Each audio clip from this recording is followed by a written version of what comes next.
It's time for Twig This Week at Google. Jeff Jarvis is out of the country, but we are fortunate to have Aunt Pruitt join us along with Stacey Higginbotham. We'll talk about folding phones. We'll talk about 5G. Stacey will explain all to us about 5G. We need a little help. And we'll worry about how you pronounce Amicus Curiae. It's all coming up, and why you might want to pronounce it. It's all coming up next on Twig. Netcasts you love. From people you trust. This is Twig.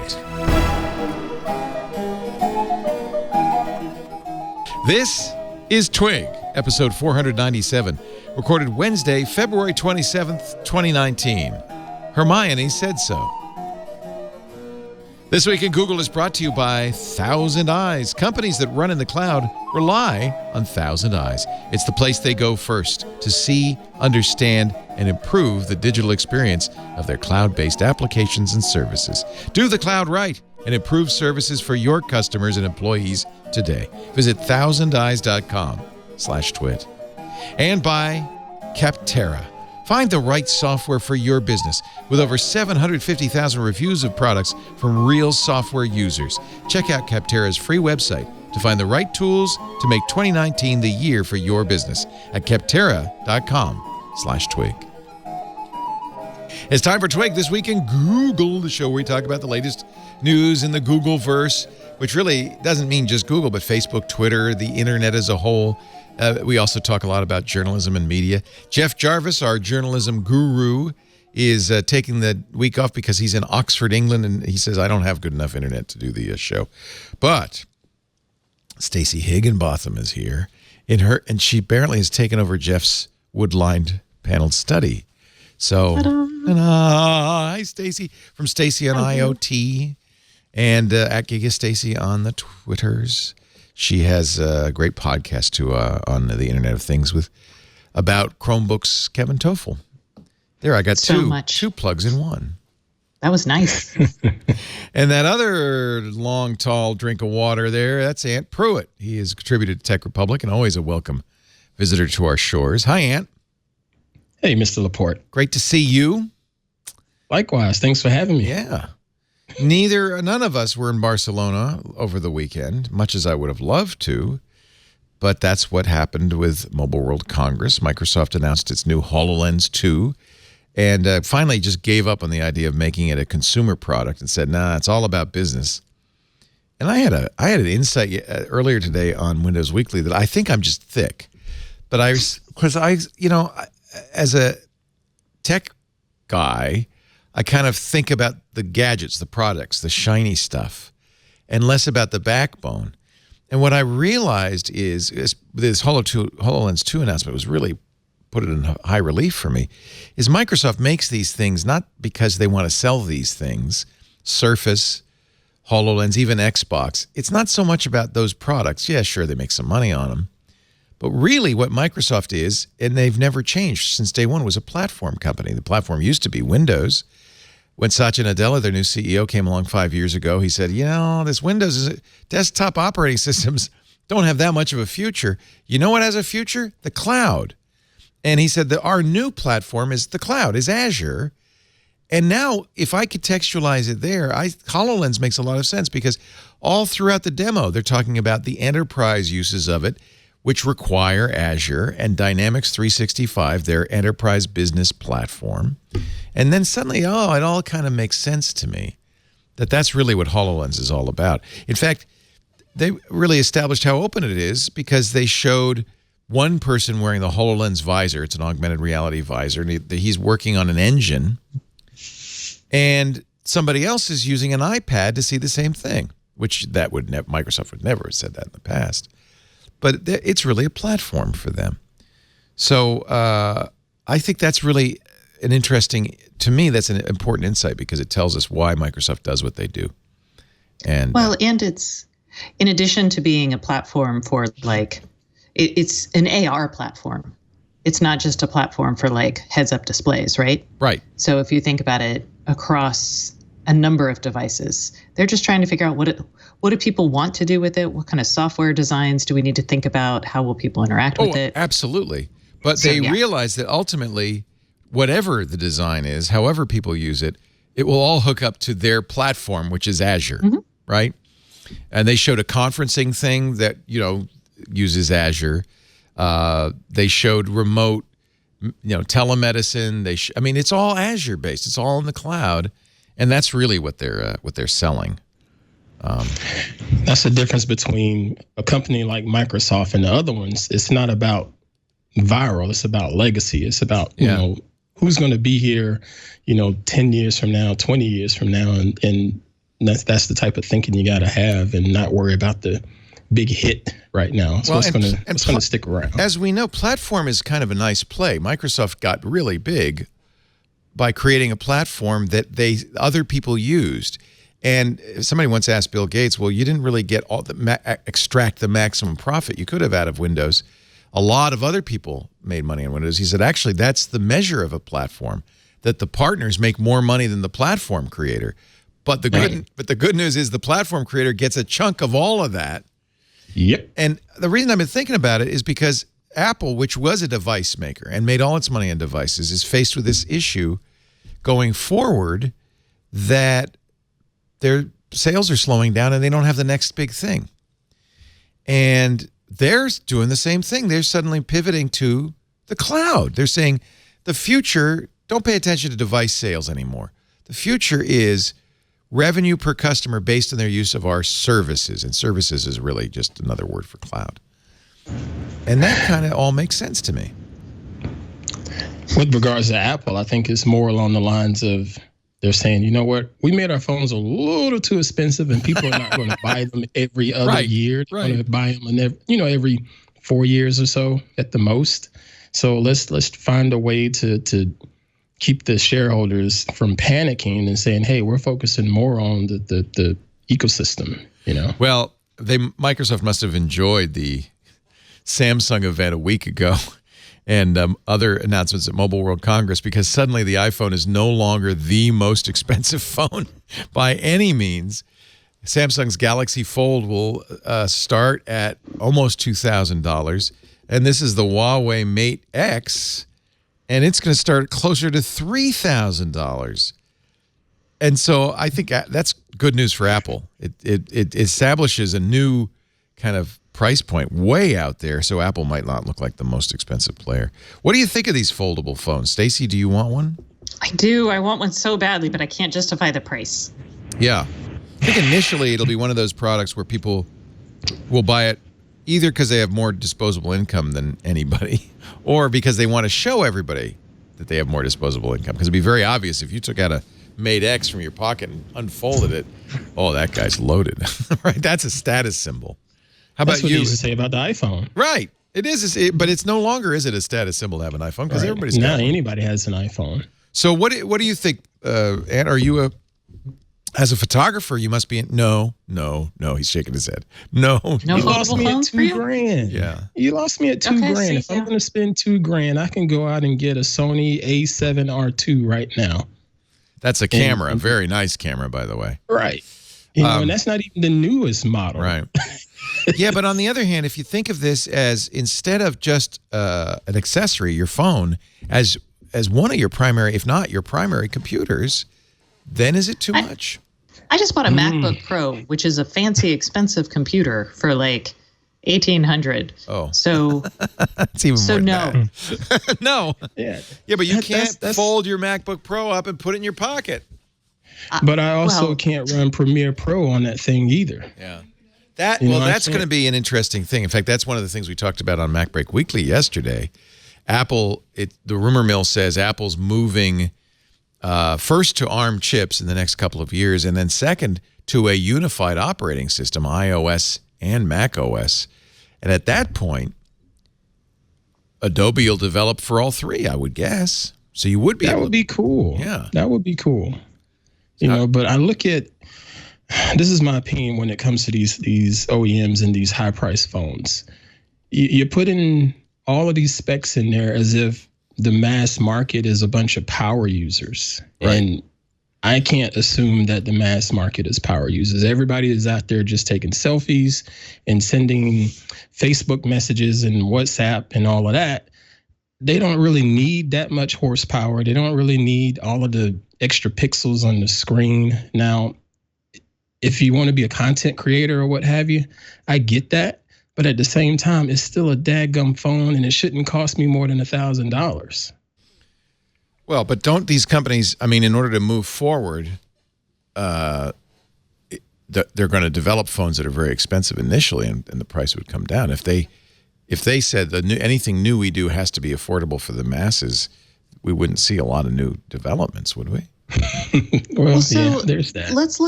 Let's look at what makes a fold. I mean, what are the components of a foldable screen? Because that's what we've got to assess. Like, are there economies of scale that can be derived from that type of manufacturing I'm sure. process? Any screen gets cheaper as you make more of them and as you refine the process. I mean, remember the first LCD screens, the problem was dead pixels, and they got better and better at making them, and the price went down because more and more of the screens came out without defect. They didn't have to reject as many, and so. But that had well, it wasn't just a defect thing. It was a semiconductor or a wafer kind of. Yeah, it's a process model. problem. Yeah. So, but are foldable screens that same? God knows. I don't know how they make them. They're polymer. Okay. We know that. They're plastic. They've got to be probably somewhat like OLED screens. I think these OLED screens, this is a Samsung Galaxy Note 9, and they have a little bit of a curve, don't they, on the edge as they come down here. So it'd be my guess that this OLED material is somewhat like the material that will be used in these folding phones. I do wonder what the fold's gonna it's gonna handle all those bins. Oh. Yeah. You don't have to ask. There's only 3 of us. Well, she said she would get one of those phones, but she couldn't justify the price. My question is why? Yeah, what do you like about it? Yeah. I like having a big screen, but I hate something that doesn't fit in my pocket. So this theoretically, this solves this problem. And I like playing with new interfaces. Because that's like when you can see the future, is when you see something that you use it and you're like, oh my gosh, this totally changes how I look at this type of device or maybe this workflow. And I have a feeling, I could be wrong, that this type of foldable phone thing could actually do that for me. So that's why I would want one. Do you think, it doesn't feel to me that this came out of a lot of focus grouping and testing and research. It feels like they just said, what can we do next? Oh, I know, foldable.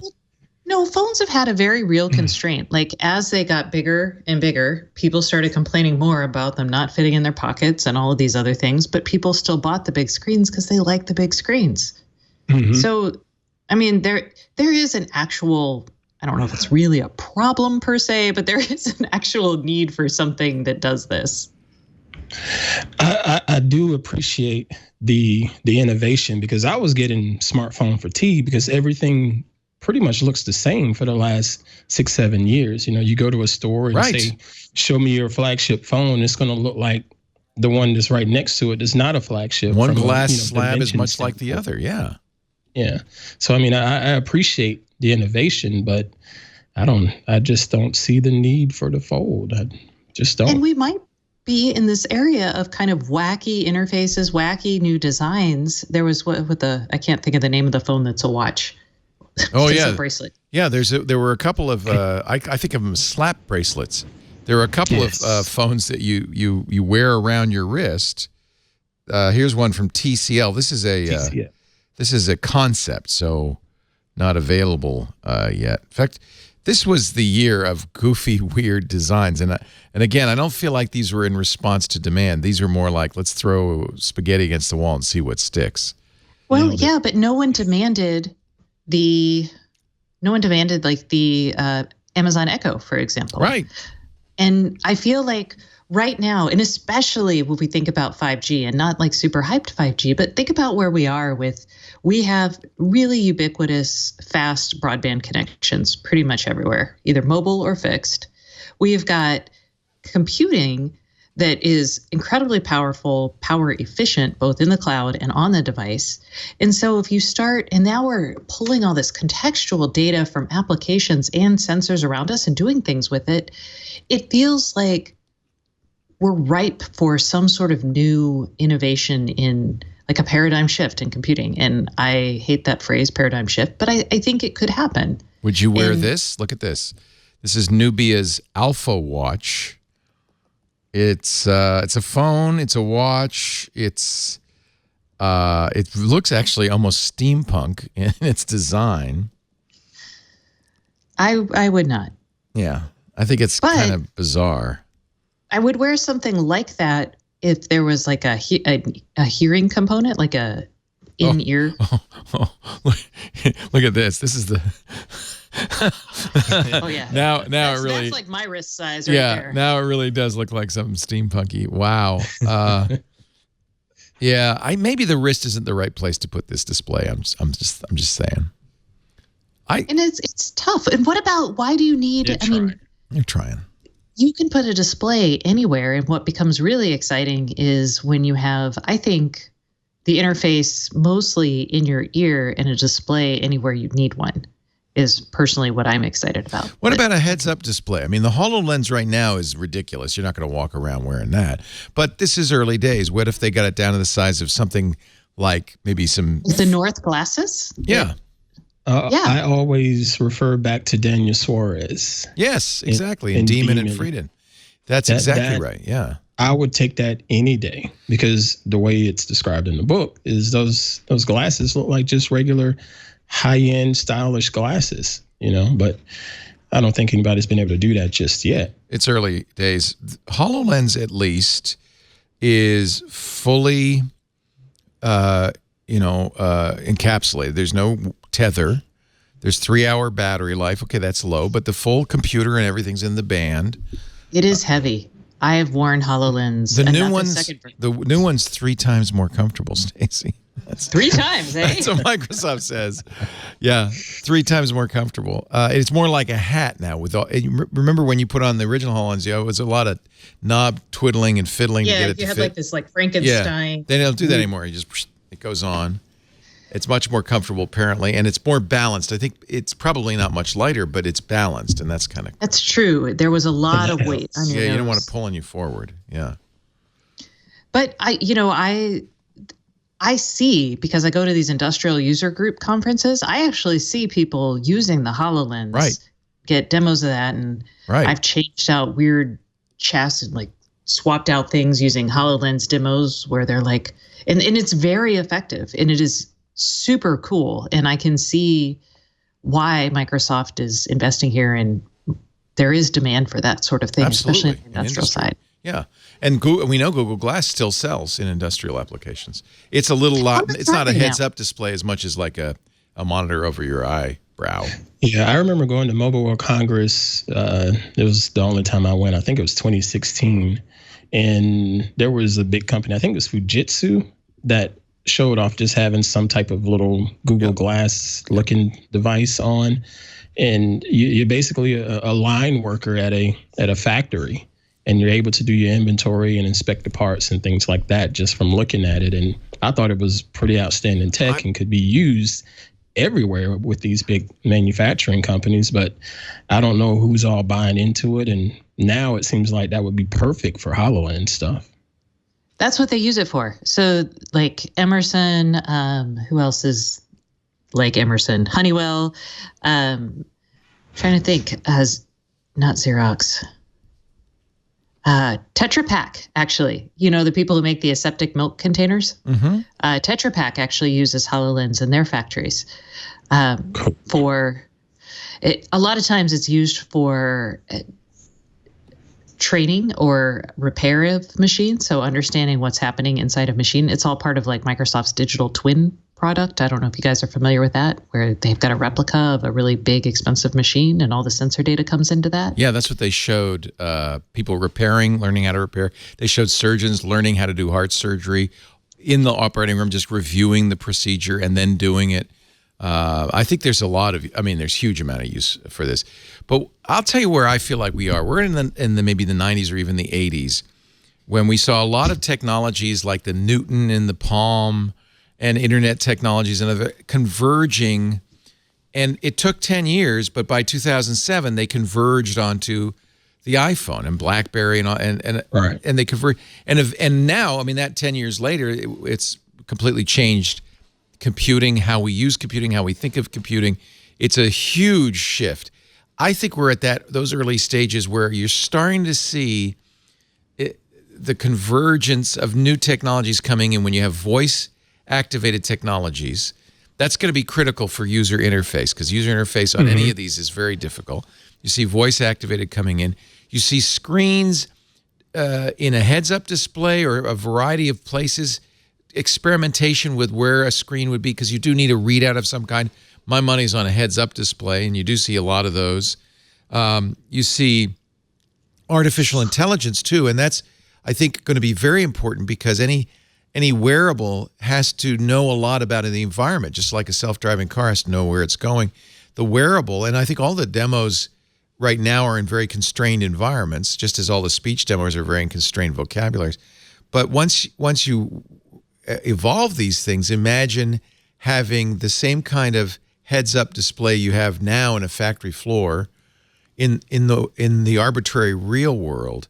And that's where AI and things like time-of-flight sensors, which those are the 3D sensors that are on the HoloLens and are very similar to the LiDAR used on automobiles, self-driving cars. I think all of that is starting to come together. It's got to get miniaturized. It's got to get more effective. But I ultimately see the future of computing, and maybe it's 10, maybe it's 20 years out, as something like that, something that maybe they're not going to look like, they don't have to look like, stylish glasses, spectacles. They can look a little clunky, not like HoloLens clunky, but they can be a little clunkier, because we'll get used to it. But I see people wearing those and using that as their primary computing platform, and using speech, AI, cameras, heads-up displays that can turn into screens. I'm going to argue with you a little bit. Okay. I think you're close. I think what is actually I think the computing, there will be computing on your body, some sort of computer that is a smartphone, or maybe we get to the point where it could be a headset.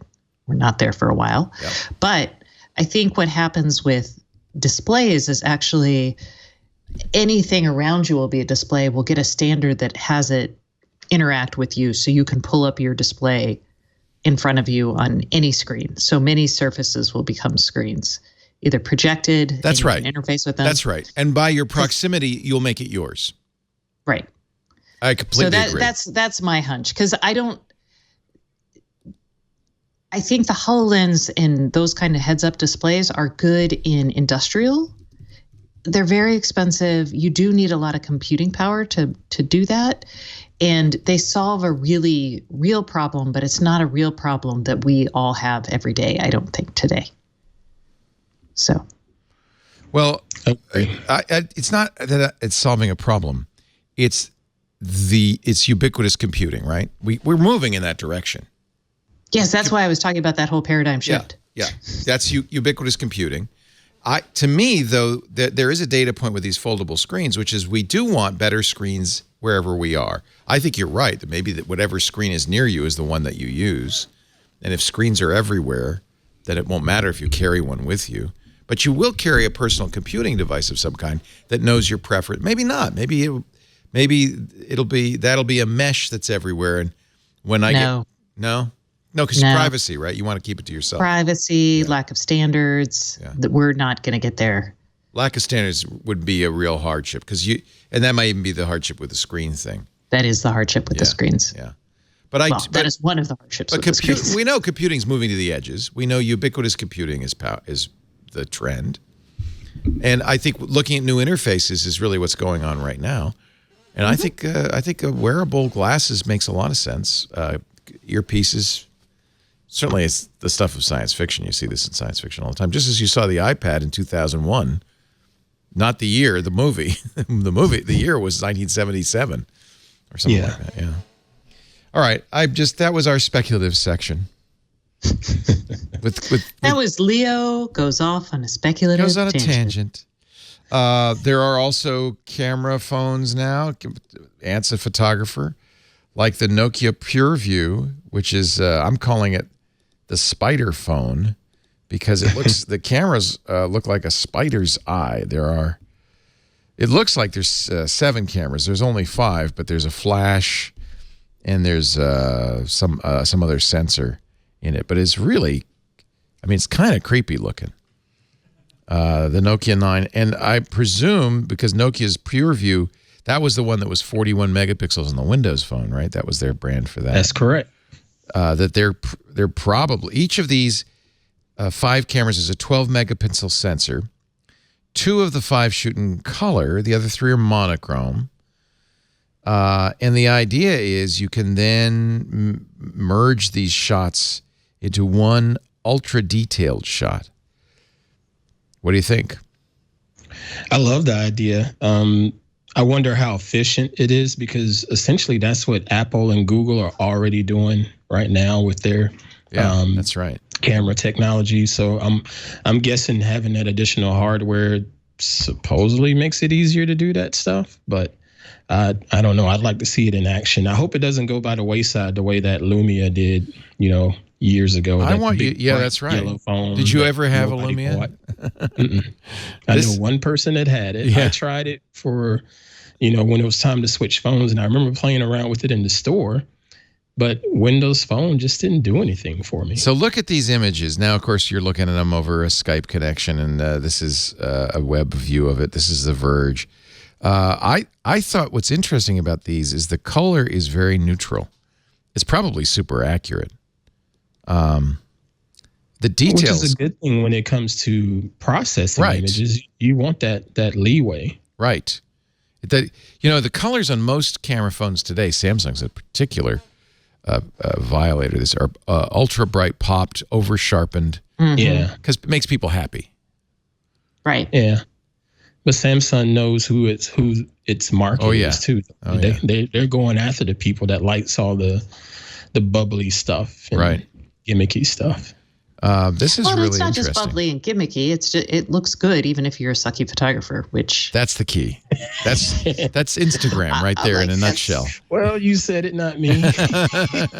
I'm like, as a person who is not a great photographer, I'm like, I like being able to take photos that look good. Like, neat. I have to say, this was a good Mobile World Congress if you like different, if you like innovation / crazy. I know, I should have done this instead of CES, which was Snoozeville. Yeah.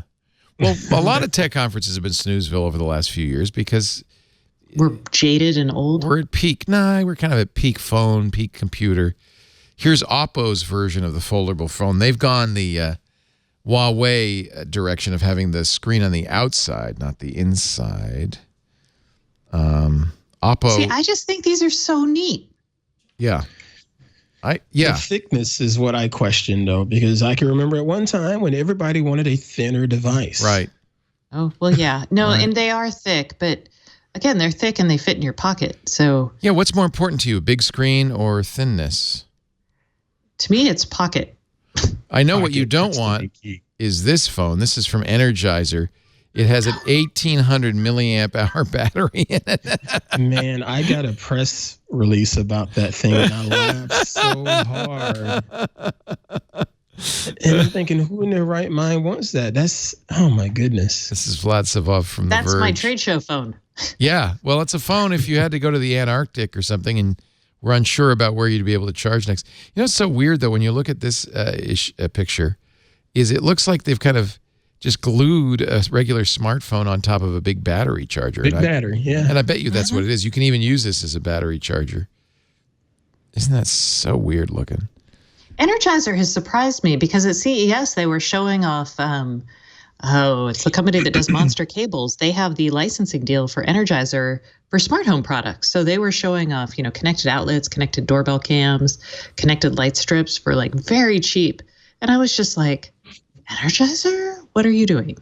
Yeah. But maybe they're apparently all in on this. Yeah. Well. Or they license their name to be all. Yeah, I'm not sure because they're not making any of this. No.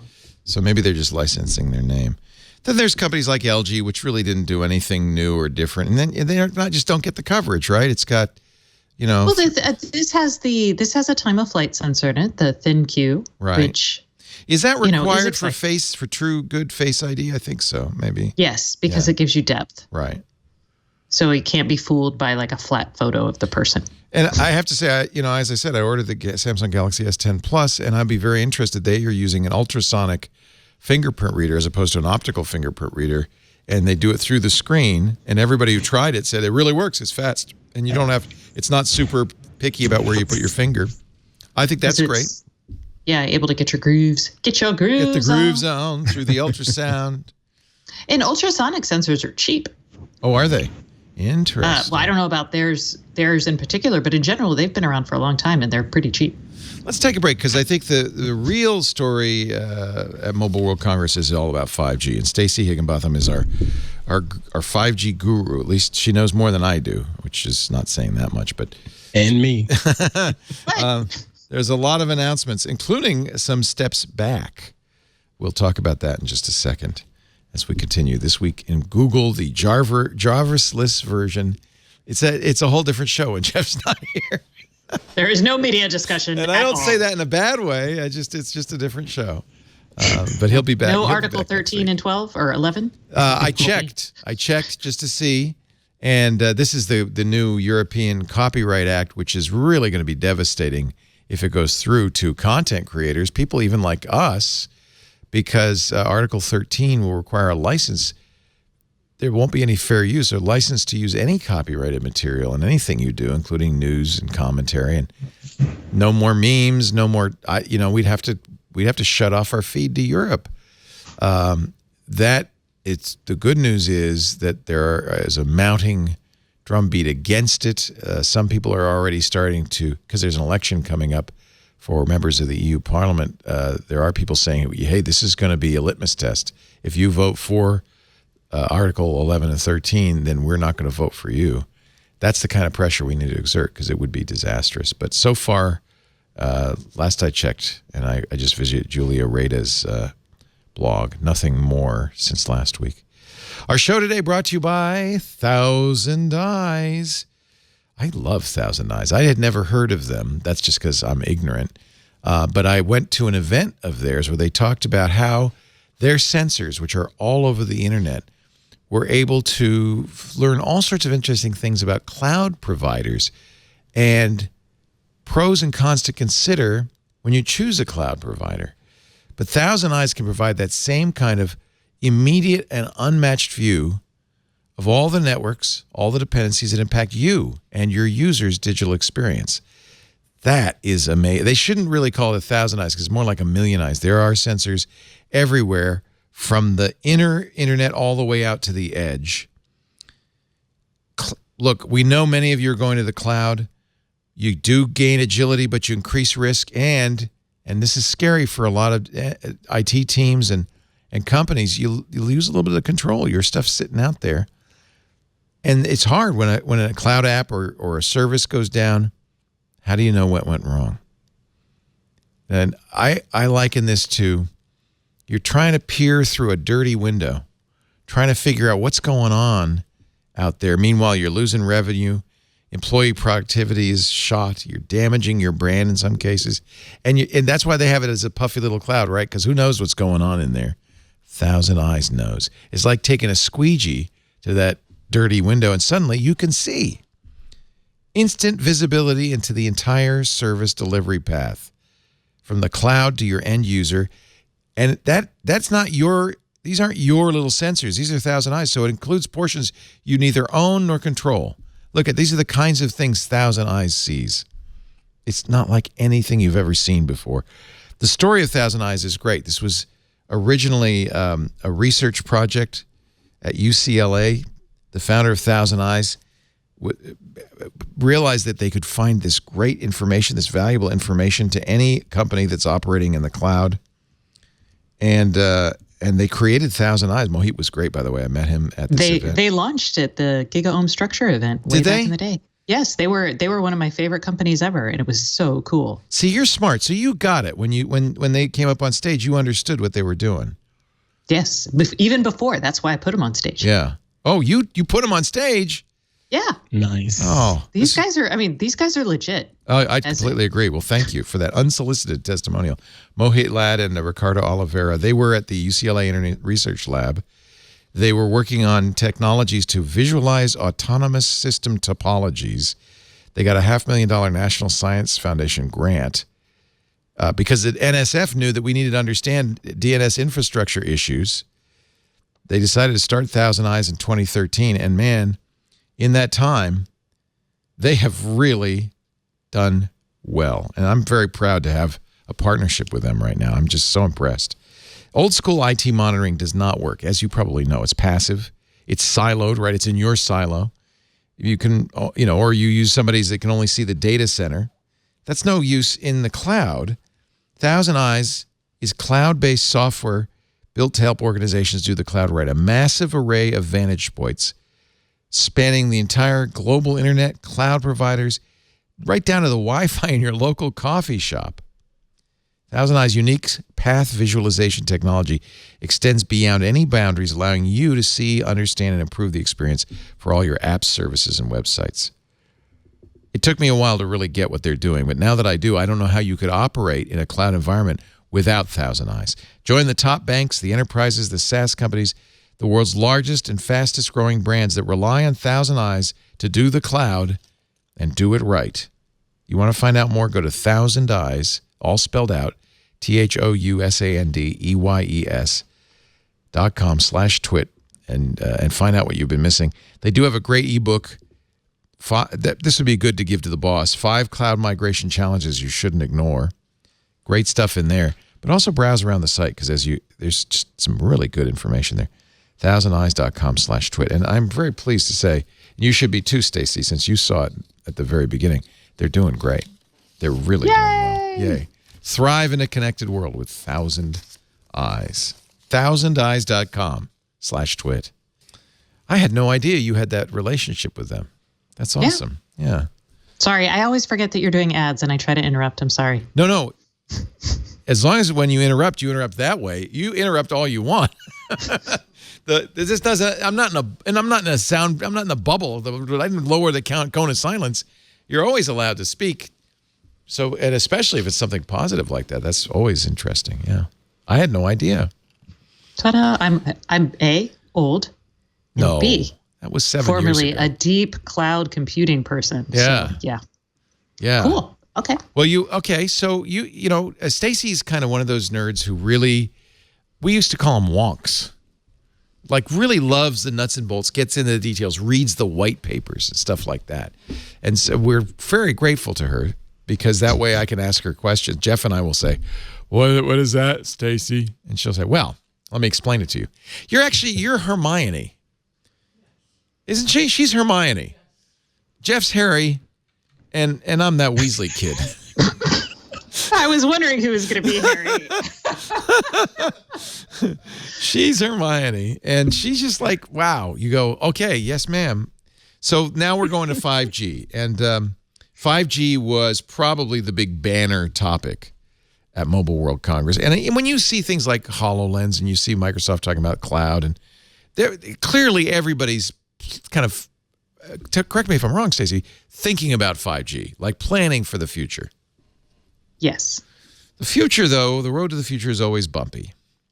For instance, T-Mobile has announced that they're going to delay the launch of their 5G technology till later this year, not because their networks aren't ready. There's a glowering John Legere, but because the phones aren't out there. Right. And that makes sense. Yeah. I mean, they're doing a millimeter wave network, and that's the real thing, phones. Right? Well, no. Oh. Yes. No. So 5G, when we talk about like the FCC, when they talk about 5G, they're talking about millimeter wave. When a carrier is talking about 5G, they might be talking about millimeter wave, but they might also be talking about the 3GPP standard for 5G. That's the difference between a technology and a marketing term. Yeah. I mean, is the FCC using a marketing term? No, they're just allocating spectrum. That's what they're in the 3GPP standard, which in the 3GPP is the organization that governs all of your cellular standards. So that's technology too. I mean, that's a real spec, right? It's a radio. I mean, it's their radio spec. Right. So the problem is people like AT&T and Verizon who call things 5G that aren't millimeter wave 5G. They're 4G enhanced or... AT&T is messing this up. Verizon is actually deploying over the millimeter wave spectrum. They're deploying fixed broadband or for business. Fixed mobile broadband. But it's not the same. Wireless. It's not the 3GPP standard though, right? Right, because it's not cellular. And that's why, but are they using millimeter wave spectrum? Yes. Okay. And so that's why, and you'll get people, the Qualcomm, every time I talk about this, the Qualcomm guys call me and they're like, Stacey, there is a standard and it's the 3GPP standard. But that's because they're making the chips for it, right? Right. And that is a standard. So with T-Mobile, they're talking about both things. They're talking about using millimeter wave. They're also talking about phones that use the true cellular 5G radios. So T-Mobile had initially said that they would have 30 cities with 5G by the end of last year. That didn't happen. Phones they thought would launch early this year, like now. There are phones. You still can't buy them. I was going to say there are. There's the Fold, the Galaxy Fold, which will be available for order April 26th, is 5G. Samsung also has a 5G S10. They haven't announced availability for that. You could buy a Moto X that has the promise of a 5G back, but there's no 5G back yet. And some of these phones announced at Mobile World Congress, I guess, will be 5G. Are you saying that we don't? Is the technology? The technology is settled, right? It's not that they're not. Do they lack the chips? Is that the problem? No. The technology is settled. They're deploying the network. So you have to. I mean, you have to get the networks out there. It's a chicken and an egg. I understand. And you need a phone and you need a network. You also need a business case. And for a while, the carriers were kind of like, we're going to do this, but nobody really wanted it. No one wanted to upgrade. Look at the upgrade cycles on handsets now are like at 3 years. That's slowed it down, hasn't it? Yeah. So, yeah. Although it's really you could make the case that that's one thing that will get people back in. If you have a phone that can go 5 times faster. But it's unclear how much this is going to affect your overall performance because we don't have a huge use case. Like, remember when we went to LTE? That was in the midst of the iPhone sucking up everybody's data, and everyone's like, So when the FCC or the 3GPP talk about nominal speeds for 5G, that's if no one else is competing for that bandwidth at the head end. Well, okay, it depends on a couple things. If you're talking about millimeter wave band, there's a lot of capacity available. So because these bands are really fat, you're looking at like 100 megahertz of spectrum all in one chunk that you could use to like just gigabits of data, right? So that's one thing. The 3GPP radio spec talks about using those bands, but it also works in other bands. And you're going to see like AT&T deploy over non-millimeter wave bands. You're going to see Verizon actually do that too, because millimeter wave bands perform horribly when going through buildings and that sort of thing. So you're going to need so high frequency they get stopped by anything, and they don't propagate very far either. Yeah. So what you're going to see is kind of a blend of all of these technologies, and they're going to be organized and optimized on the carrier side, but they are going to be, you're only going to have what you need when you need it, if that makes sense. It's not everyone's going to have this massive gigabit connection. So that explains. So The Verge is quoting Sprint CTO John Saw, who was talking about this at Mobile World Congress. He said, in one demo video they ran, somebody was shown getting 430 megabits per second, which is nice, right? 430 meg. But Saw said, we don't really want to focus too much on speeds, but the experience. I don't know what that means. How is the experience of 5G different if you're not talking about it's faster? Latency. Well, that's what I wanted to ask. I'm thinking about just enough lanes on the highway, if you will. If I'm out at a football game or what have you, and it's a LTE area, and there's 200,000 people within a 5-mile radius, my phone is just going to struggle when it comes to getting data. Is this the benefit of having 5G? Is this a bigger highway or what? So if you stick with the highway analogy, capacity, which is what we're talking about when we talk about things like 438 megabits per second down. So that's capacity. So that means everybody can, you've got that much data can flow through that particular imaginary pipe because it's wireless. All right. And so if you have lots of people, it's a fat highway, lots of cars can still have a whole megabit to themselves, right? Now, 5G, where it really excels and where we're seeing a lot of emphasis from the carriers is on latency. So not only is the highway bigger, but I guess your car can speed faster is maybe the way to think about that, but it's lower latency, which will give you a better experience in some things. All right. So data calls, database calls, right? VoIP. Your car getting back and forth to the cloud. You need low latency if you're using the cloud during your self-driving. Yeah, vehicle. Or things even like speech recognition. Look at me in my phone. This is my phone hand. I did this with a small child, like a 4-year-old, and I'm like, "Hey, ring, ring," and she's looking at me, and I'm like, "It's a phone," and she's like, "Hello." That's really interesting. This no longer. She's doing, for those of you just listening, the hang loose bra Hawaiian thing with the pinky and the thumb. It's the universal gesture for. Yeah, I'm holding it to my thumb's by my ear, my pinky's by my hand. But what you're pointing out is that no kid would recognize that as a phone call because that's not how. That doesn't look like anything they've got. Wow. So yes, now we're going to be going. We'll be going. Call me with the hands folding. Call me. Call me.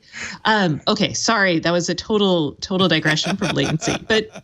And think about it like we always talk about it in like gaming, but your ADAS systems, also things like industrial IoT, they're looking at that. They're one of the things at Mobile World Congress was Qualcomm and Bosch got together and they're like, we're going to do research on not this generation of 5G, but 5G NR for the industrial IoT. And that is like super focused on low latency and uses something called deterministic networking. So there's a lot of flavors here with 5G, and one of the reasons is because so many industries need better broadband. So you're going to have 5G for industrial, you're going to have 5G for cars, right. You're going to have And I think there are a lot of somebody in our chat room said a lot of people looking at it and saying, maybe I can replace my internet service, my landline-based internet service with 5G if it's fast. And that's what Verizon's doing. Right. Sprint says they will launch their 5G network this May. Just took a few months off, in Atlanta, Chicago, Dallas, and Kansas City. Now, when this happens, right, it's not all of Dallas. It's parts of it's whatever. You have to be in the right area. Dallas is a huge area. You know this, Stacey, because you were promised a lot in Austin and got none of it. Google Fiber didn't reach your curb. I'm still sad about that. 5G will come to Houston, LA, New York, Phoenix, and Washington by the first half of the year. Here where? Charlotte? Yeah, well, not 5G, but the Google Fiber discussion. They were supposed to be here in Charlotte, and that hasn't been working out so well. They got a lot of red tape. If you don't have it now, you ain't getting it. I got bad news for you. Right. Google's pretty much given up on that. So Sprint will have 5G this year in a lot of markets. Again, you'll have to have a phone. You'll have to find a phone that works with 5G. Here's the good news, at least for me as a Google Fi subscriber, and maybe some of you are. Sprint said its 5G network will be part of Google Fi. So you'd need a Fi phone that's 5G compatible. It's not clear if that's gonna happen.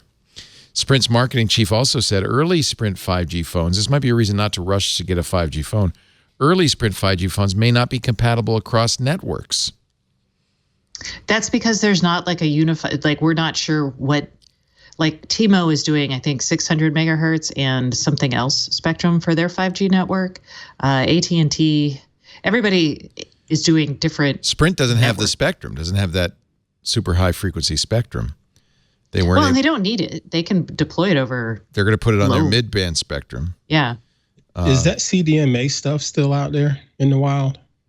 Yes. CDMA is still out in the wild. My Verizon phone still will fail over to CDMA network every now and then. I think so. Sometimes, I thought Verizon did, but I wasn't 100% sure. Sprint and Verizon were CDMA networks, but it's kind of like when you get in a bad area and you go down to 3G. You go from LTE to 3G to 2G to no G. Is there 2G? I don't know, maybe not. But they slowly start. There is this kind of lagging tail that they slowly get rid of over time. Yeah, I know that a couple carriers have gotten rid of their 2G or have announced sunsets for it. But yeah. Sprint says they will launch on this mid-band spectrum, which is faster than LTE waves, doesn't travel as far, which, by the way, it's slower than millimeter wave, but travels farther. Mm-hmm. And Sprint also says it'll rely on massive MIMO to improve its network capacity. Multi-in, multi-out. Yeah, and that's another issue because massive MIMO is basically the number of antennas you have in your handset. You have to have it on your handset and you have to have it on the tower or wherever your base station is.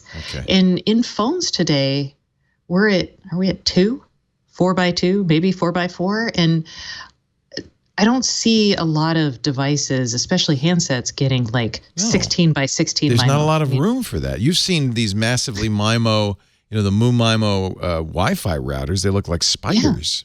Yeah, they're crazy big. Yeah. And I mean, it's cool for a gateway, for example, if you want to stick something out in the middle of a field or, maybe on top of a car or an ambulance, but not, I mean, it's like satellite all over again. Sprint says it will launch the 5G hotspots. So you're going to see, I think, everybody do that.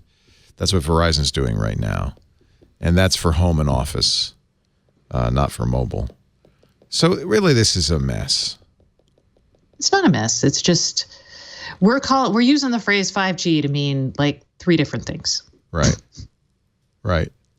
It's confusing to consumers, that's for sure. It is, but, consumers... We're not all Hermione. Well, no, and consumers,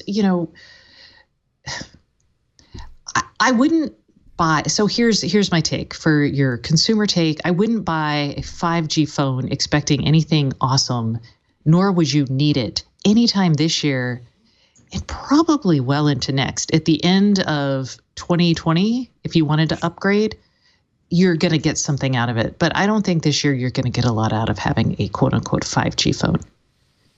And see, I was thinking earlier with my whole power user discussion, it seems like the 5G talk is still marketing speak and marketing towards people being able to quote-unquote do more, as if they use their phones to do everything. Yeah. And no, I think if you were buying 5G for fixed wireless, I think that's something you could buy today. And within the next year, if you hate your cable provider, it's going to provide another option for cable, basically. Good. Okay. But it'll be from someone like Verizon. So you're like... It still will be somebody you hate, but it just... a different someone you hate. It'll be just different someone you hate. All right. So there's the 5G explainer. It was it was all over Mobile World Congress, but again, this is, it's up in the air as to how this is going to come out and how it's going to work. Thank you, Miss Stacey. Yes. Thank you. You got to stop calling me Miss Stacey. Hermione Higginbotham. Throwing me out there, man. One, I'm married. 2, Ms. Stacey. Ms. Stacey. Every new flagship will have a 5G variant of the phones showed at Mobile World Congress, like the Galaxy S10 5G, the V50, the LG V50 5G, the Xiaomi Mi Mix 3 5G. Whoa. So, but don't try. Your advice, I think, is right. Unless you're, planning to keep this phone for 5 years, you probably shouldn't buy it now. I mean, it's not worth the cost. If 2 years from now, premium maybe comes from 5G, then just buy a folding phone instead. And then, and this is from Tom's Guide, where they had a great article on 5G stuff. Caitlin McGarry and Adam Ismail, the 5G takeaways of Mobile World Congress. And one of them was, expect weird and wonderful devices. So, I liked that one. Yeah. This is the HTC Hub. This is the one that I think Sprint said it would be offering later this year. It's a hotspot, but it's got a big 5-inch display on it. So it can stand on its own. It's got Android Pie. It can stream media, play games, even run apps. There's an Ethernet cable you can plug into other devices if you want to get even faster speed. Bluetooth connectivity for controllers. I'm glad HTC has found something to do. I wonder if there's a microphone on it. Oh, there's definitely a microphone on it. It's a Snapdragon 855. It's a hotspot with heart. That's what I'm going to call it. A hotspot with heart. Oh, yeah, Google's getting in trouble with the microphone thing. Stacey just added a little article to our rundown. I guess Congress, we talked about this last week. People found out that the Google Home, what was it? It's the microphone on the Nest Guard box. It's part of the Nest security system. The Nest, it's like the base unit, right, of the Nest. And now Congress is calling, there's a letter from the United States Senate. Congress is calling on Google to explain to me, Google, what else you got microphones on. And we gave them a pass last week, as you may remember. We did. This is actually a good point. If you should like to do it, you should go to the Stacey and IoT, because I did a consumer bill of rights for connected devices. And one of the things we talked about, I think we may have talked about this last week, was that you should disclose that you have a microphone on there. And there's some other things that you should do. But that's what this is the Commerce Committee of the U.S. Senate is asking them, hey, have you always had this? Right. Why? What happened? How did you not list it? Right. What changed? So, yeah. These are, and my favorite is Google aware of similar omissions in the technical specs for other Google products? Oh, yeah. Wow. What else has got a mic, Google? And has Google been aware of any third party using the Nest Secure microphone for any unauthorized purchase or purpose, not purchase? The senators have asked Google to respond by March 12th, and they are asking for an in-person briefing to committee staff. It must be so awesome to be a congressperson. And say, I would love to just be able to be like, Sundar, come here. Get here. Get over here. Sundar, I have some questions get over for you. Here. You're in trouble, boy. You're in trouble, buddy. Get over here. Sundar. Most of the time, they don't know an iPhone from a Pixel, so I don't know if I want to be a congressman. I think Congress is getting a little smarter.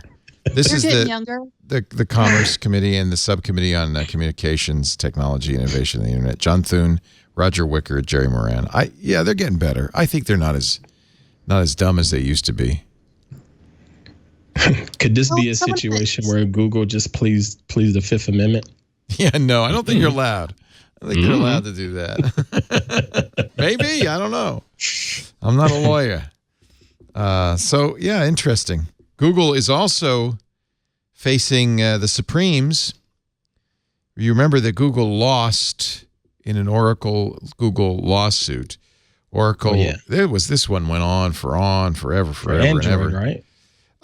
Basically, the question boiled down to something really off target, but this was the best that Oracle could do, which was, is it a copyright violation to use a published API? And of course, if thanks to the ruling, which said, it is, that violates copyright. You can copyright an API. That kind of breaks the notion of APIs, because APIs, like we have a public API for our podcasts. We want people to write software that uses the public API. That's the purpose of an API. But Oracle is saying, because they couldn't get Google just on, copying Java. That didn't work out. They lost on that. So they said, well, okay, but Java's API is copyright, and Google emulated it, writing a completely compatible language that uses the Java API, and the courts upheld Oracle's rights there. So now it's in front of the Supreme Court, and dozens of briefs are coming in from the tech community in Google's favor. Mozilla, Microsoft, Python, Red Hat, the Electronic Frontier Foundation, 65 intellectual property scholars, among others, because everybody understands that APIs and the use of APIs is kind of critical to the entire way the software industry works. The lingua franca of the internet. Yeah. Perfect. Damages, we don't know what the damages are. At one point, Oracle was asking for $8.8 billion. The lower court has not yet ruled on damages. But I don't think it's the money at this point for Google. Oracle General Counsel said, despite Google and its amicis, those are the people, the amicus curiae briefs that are coming in its favor, despite... Oh, is that how you say that? Well, amicus curiae, yes. Okay. I don't know if it's amici or amici. When I was learning Latin, so in church Latin, it would be amici, a soft C. But when I was learning Latin, the whole new thing, and this was like 100 years ago, but the whole new thing was, oh no, C's are hard. So it's not Cicero, it's Cicero, which nobody liked. So amici, unless something's changed, and if you're a Latin scholar, please contact me. I had no idea how to say the words. I only know how to spell them. Yeah. So I'm like, oh, Amicus exciting. is friend, curiae is of the court. So I love the fact that Latin has a GIF discussion happening. Oh yeah. Okay. So instead of Caesar, it's Kaiser. Kaiser. Oh, Kaiser. Okay. Like the roll. Yeah, like the Kaiser roll. I don't think that's. Anyway, who's hungry? I said amici because that's the Italian or the church Latin pronunciation, but I think actually it's probably amici. Anyway, I will read it again. I don't even know if Oracle's General Counsel knows how to pronounce it. Despite Google and its amici's overheated rhetoric predicting the end of the software industry, it has continued to thrive. Well, that's true. With increased R&D spending, higher investment in innovation, and hiring demand outpacing supply. In other words, he says there's no issue. The arguments are without merit, and we want our billions. The court will decide. Now, there's an example of a Supreme Court that I think is woefully inadequate to decide this one. But we'll find out. They're pretty smart. They're smart. Oh, I'm not saying they're smart, but do they know from an API? I hope they have. Someone in the chat room said, we're talking about APIs like web services, and this is about web APIs as just, I don't remember what they said. Well, and I didn't know there was a difference. So I'm sitting here thinking about this. I'm like, so like just the language of the API. As you know, Android was originally Java, and when Google got in, Oracle said, yeah, we let Java's licensed for free, and you can use it for free, but we don't intend for you to make this massively successful commercial product, and so we want some. They lost. And then they said, well, okay, but and then Google in the meantime started to rewrite it create a Java-like. I think was it Dalvik, a Java-like language that stuff could be written in that would have compatible APIs because otherwise everything breaks. And then Oracle said, no, you can't use, even if you're not using Java anymore, we still got you because you're using our copyrighted API in your new Java clone. Right. So, I mean, on the one hand, I kind of understand. I get that. Yeah, I mean, what is an API? It merely says when a program sends you this message, you respond with this message. That's really fundamentally all it is. Should that be? Could you copyright how you respond to a message and how the message is formed, how the query and answer are formed? Can you copyright that? Seems to me not. I don't know. It's complicated. So the reporter checked in with Professor William McCarthy of the Greek and Latin Department of Catholic University. See, never ask a Catholic. The professor said amicus. So that's how I thought it was said. Amici. Amicus. So the C is hard, but the emphasis is on the first syllable. Amicus. So I don't think anybody from that Roman era is here to tell us how they pronounced it, but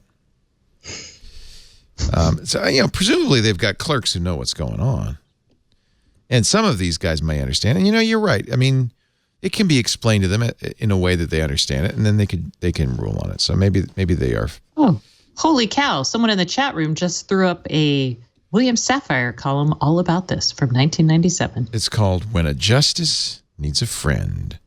You got a friend. Wow. There are two kinds of legal kibitzers. Those who pronounce amicus, and nobody pronounces amicus, which is how I initially, and those who pronounce it amicus. Each submits a brief as an outsider, ostensibly not with an interest in the outcome of the case, but as a friend of the court, in Latin, amicus curiae. This is why I miss William Safire.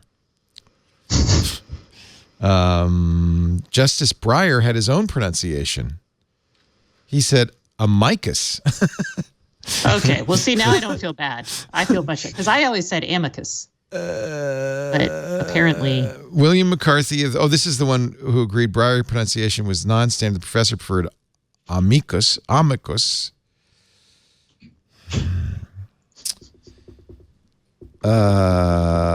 sorry, this totally derailed. No, the show. this is exactly what Twig is all about.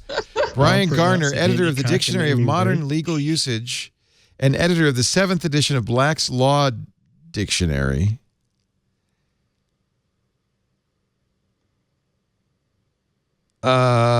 says it sounds like amicus curiae. What? Oh, Lord. Justice Breyer adopted an Anglo-Latin pronunciation. It will make any Latin teacher apoplectic, but it has English and American history behind it.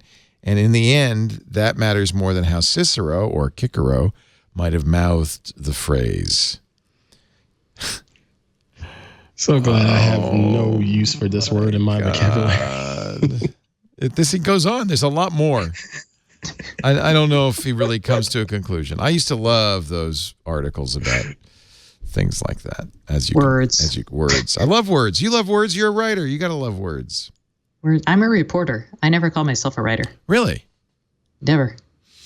And why is that? You don't like to write? So you like to report, though? I do. I love learning. Yeah. I'm a wonk, man. Yeah. Oh, yeah. Hermione. I'd never heard that phrase until today. Really? Yeah, no, she's a wonk. It's a good thing. Being a wonk, in my mind, is right up there with being a geek. Outstanding. Yeah. What if I'm a wonk who plays D&D? What does that make me? Then you're a wonky geek. Wow. Or a geeky wonk. Okay. I was just curious. No, you can be both. A geek, in my opinion, is anybody who has an outsized enthusiasm for a narrow slice of stuff, usually technology, but it could be comic books. 5G. You're anything. Yeah. And a wonk, in my opinion, if William Safire were here, we'd ask him. But in my opinion, a wonk is somebody who really loves the nitty-gritty details of everything and studies it and will be glad to tell you. So you're a geeky wonk. Excellent. So what should we talk about next? Have we killed? I mean, do we want to talk about the Huawei thing that was overshadowing mobile? Yeah, I mean, I've gotten people writing to me saying, "Shame on you, Leo, for falling for, the U.S. government's propaganda against Huawei." But I think it's hard to turn your back on numerous convictions or arrests anyway now on spying and accusations of spying, and I think there's a lot of evidence that Huawei isn't maybe the upstanding global citizen one would hope, but is much more likely in the thrall of the Chinese government. I still don't know if the calls to, abandon Huawei 5G gear is a political move. I tell you how we'll know, though, where it looks like the president has now indicated he wants to sign a trade agreement with China. He's backing down considerably. And if he does, and all of a sudden the calls to get rid of Huawei disappear, well, then you'll know. Yes, or if Huawei just tells him they have 6G, then, Yeah, he's anxious to get 6G. He can have it. Wi-Fi, baby. Yeah. New name. Name just to screw everything up. And Huawei says there's no evidence of the claims against us. Somebody in the chat room says just because it's propaganda doesn't mean it's not true. All of that is true, and the problem is it's just very hard to know. Huawei's the Chinese government had funded Huawei. There are close ties. Yes. And China is not a transparent country, and it does have a pretty good stranglehold on its corporate leaders. So it's really hard to assess these claims. And I think you could safely say that even if today Huawei is not spying, that the nature of being a Chinese company with investment from the Chinese government is if they were asked to spy down the road, they wouldn't really even be able to say no. Although AT&T did the same thing. So spied on us. Right. Let the NSA into the AT&T wire closet. Right. So, I mean, yes, it's different, but it's also not unprecedented that a government would come to its companies and be like, hello, so we're knocking. Speaking at Mobile World Congress, Guo Ping, who I guess is the chairman of Huawei, said, "We don't do bad things." I think that was Google's motto for some time. He's the rotating. He's the yeah. According to the CNBC, he's the rotating chairman. I can do that too. I have a rotating chair, but he's the rotating chairman of the world's largest provider of telecommunications equipment, Huawei, where most 5G equipment comes from. Although the U.S. has been pressuring allies not to use Huawei's technology in its 5G networks. Guoping said, "To build a system that we can all trust, we need aligned responsibility, unified standards, and clear regulations. We can proudly say 5G is safer than 4G, and as a vendor, we don't operate carriers' networks, and we don't own carrier data." In a way, he's pointing to the fact that at least one carrier in the U.S. was handing over your information, not to the Chinese government, but to our government. Well, there are, like Ericsson, for example, does deals with carriers where they will operate their network for them. So there is a difference there. Yeah, there is a distinction to be made between AT&T, which owns and operates its network and buys the gear from them, and somebody who doesn't. There is a precedent for Huawei executives getting hot under the collar. I remember at CES last year, not this most recent one, but okay, well that was legit, man. They just suddenly pulled his big announcement. Yeah, he was about to get on stage and say the P20, the Huawei P20 phone, which is a great phone, which I have. Paul Thurrott uses. I didn't realize that. Was about to announce that they were going to have a carrier deal in the U.S. with Verizon and AT&T. Under pressure from the administration, Verizon and AT&T pulled out, and Huawei's chairman got up on stage furious, livid, because instead of making a great announcement, he had to say, "You're not going to be able to get this phone in the U.S. You're not going to be able to get the Huawei folding phone either, because they don't sell phones in the U.S. because of that." They say, without a carrier, there's no point in us trying to market a phone in the U.S.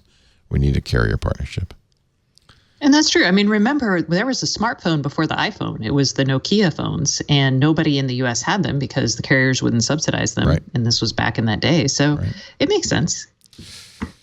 Here's, by the way, your consumer rights bill of rights. And do you have on there, probably should have on there something about, and it won't let the Chinese government spy on you. You know, I didn't do that because this was a little bit more generic. Right. But it is things to look for. Like, you should know. There should be disclosure. What sensors are in there, especially if. Oh, hi, Stacey. Sorry. Especially. No. Every site does that. Every site does that. Little pop up saying, "Sign up for my newsletter," even though I'm already signed up. So the ones that, like, yes, disclose all of your sensors, but things like an expiration date for devices. So when are you going to stop patching them? That's really important. good. More than an expiration date, a commitment to continue to patch them to that point. Right. You know, a commitment. That's what I want. I want to know when you're going to stop supporting it, but I want your commitment that you will support it right up to that day, the bitter end. And Microsoft does that with their operating systems. They do. They actually like only announced. once. Yeah. Well, the IoT devices are like, they're coming in, and they do it for enterprise. So Microsoft and Google and even Qualcomm will support enterprise chips for 7 to 10 years. But they don't do it for consumer devices, which I feel is. So we had a really good sponsor. I really liked them. Lighthouse. It had time of flight sensor in it. It had camera in it. It had night vision. It had a lot of AI in it. I used it, and they just went out of business. I'm sad to say. They did the right thing, though. They refunded every owner. I had the CEO on my podcast. We talked about time of flight sensors. Yeah, it's that's an example of a company with all the right ideas, with a great product. And what he said was, I think it was too expensive because it was like over $300, and I think it was. Yeah. It was competing against, I mean, for crying out loud, you're competing now against the Wise Cam for $20. And people just couldn't see their way to spending that much money and then subscribing to a service as well. Yeah. All right. But if you were a Lighthouse, if you did buy a Lighthouse, especially if you bought it because I said how good it was, which it was, Alex has written a post at light.house, and they did commit to refunding everybody some money. So I hope they've contacted you and said something about it. Now I have this great Lighthouse, which I'm going to put in my museum of defunct technology. Yeah. I wish there were some way to keep it working, but without the back end service, there's nothing. Yeah. Yeah. So I would say the other thing I put in there that I want to make a plug for is two-factor authentication for connected devices. Absolutely. Wish they would do that. Nest does it. Chamberlain for the MyQ does it. I'm looking for other devices that do it. So we'll see if that's... What you're saying when you're saying do it, it means when you log into your Nest, my Nest Home website, you need a password and a second factor, which is through an authenticator. Yes, Completely and agree when with you that. link your devices to an account, and this actually, there was a rash of stories recently about Nest cameras getting hacked, but they weren't hacked. It's just that someone's password on the Nest camera, they used it in multiple places, and someone then got into it. Exactly. Is that hacking? No. And had they had two-factor, it wouldn't even have mattered. So use a different password all the time and use two-factor. I can't think of a single router manufacturer that has two-factor. No. And there are a lot of routers. I should tell Eero, hey, Nick Weaver, get on that. Well, I think probably you should write a letter to Jeff Bezos now that he owns the company. Has the deal closed yet? It was I don't know. announced. Probably not. It takes a while. These things take a while. Yeah, that's a perfect example. Eero should, because Eero is managed over the network. So that's really important that you have that kind of security. And I can do things with Eero, such as block devices on my network. Right. I can see all kinds. There are a lot of routers that don't have that, or don't. You turn off that remote administration, the WAN administration. But Eero kind of requires it, and many mesh routers do require it. Plume does that. Orbi does not do that. Orbi's more like a traditional router. They're not a real mesh system. No, they're real. Well, they are. Wow, you have a dog there too? That's my dog. The dog That's the was same a dog. fan of Orbi. It travels with me. He loves those. He loves his Orbeez. Yeah, but I do think routers, if they require wide area network administration, should have two-factor. I agree with you 100% on that, Stacey. They also, if they have data, how long, who gets access to the data and how long it's kept, very, very important. That should be in the privacy policy, obviously. I love the expiration date. I think that's really good. Do you anticipate that as time goes by, you'll add new clauses to this agreement? I hope so. I think there are lots of things that I'm hoping people will say, hey, we should totally have this too. Yes. So. Yes. Demand it of them. Hermione I'm really says sorry, so. guys. Hold on. I don't care. Barking dog. Well, I'll tell you what. While Stacey feeds the visitors to the dog, I'll tell you a little bit about our sponsor for today, Capterra. This Week in Google brought to you by Capterra. Capterra is a great company if you are looking for software for your business. So this is an issue. You can consumer software, there's plenty of places to go to read reviews and find the software and ask friends and stuff. But business software, it's a bigger expense. You're going to run your business on it, and it's hard to figure out what the best business software is. Sometimes people Google it, but that just gives you a kind of a dump of all kinds of things that aren't necessarily related. Let's say you have a veterinary office in honor of Stacey's dog, and you want software to run it. What would be the best way to find veterinary office management software? Capterra. Capterra.com. It's a free service.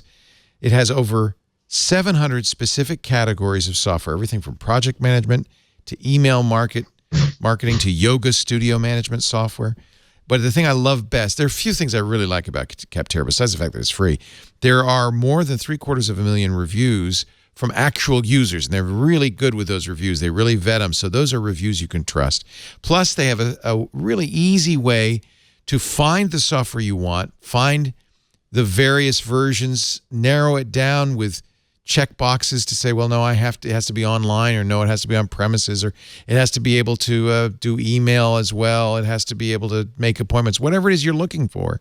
Narrow it down and then compare them head to head. Couldn't be easier. This will really simplify your search. If you're looking for business software, join the millions of people who use Capterra every month to find the right tools for your business, no matter what it is you need. It's the leading free online resource, and you can check it out right now at capterra.com. There really is no business software that's not on there. It's amazing. capterra.com/twig. Go there just so that they know you heard it on Twig. Capterra.com/twig. And make this the year you get the right software. Stop suffering with old line of business software when you can get something modern, new, that works great. Capterra, even if you're in a weird line of business or you have weird needs, they'll have it. Capterra.com/twig. Stacey has calmed the beast. I'm not sure about that, but we'll see. The beast has been tamed. I shut the doors against the beast. So YouTube's would go through a weird thing. For a long time on YouTube, I think we were somehow whitelisted. They thought we were a news organization, and we are, I think. And we didn't get content strikes against us. And then something changed in the Content ID system last week, and it wasn't just us. There were a lot of weird content strikes. We got MacBreak Weekly got pulled down because we showed and talked about an Apple ad in the middle of the show. And but then Linus on Tech's podcast took down his own podcast for Content ID. I don't even know how that works. So I think there's something weird going on. If you are at YouTube, can you whitelist us so that we don't, because we got another one. We got another ding that didn't even make sense. It was completely out of nowhere. And I feel like the Content ID system, probably because YouTube has been going under such heat. Here's a new one. This is from the Washington Post. A pediatrician, a Florida doctor, who's got the great name Free Hess, found instructions for suicide in videos on YouTube Kids. Holy crap. She says, minutes into the clip from a children's video game, a man appeared on the screen offering instructions on how to kill yourself. I was shocked, Hess said, noting that since then the scene has been spliced into several more videos from the popular Nintendo game Splatoon on YouTube and YouTube Kids. YouTube Kids is specifically aimed at children, supposedly safe for children. Yeah, that's not great. I don't want to trigger anybody, so I won't talk about what the clip has, but it's extremely detailed and totally inappropriate. She says, I think it's extremely dangerous for our kids. Yeah.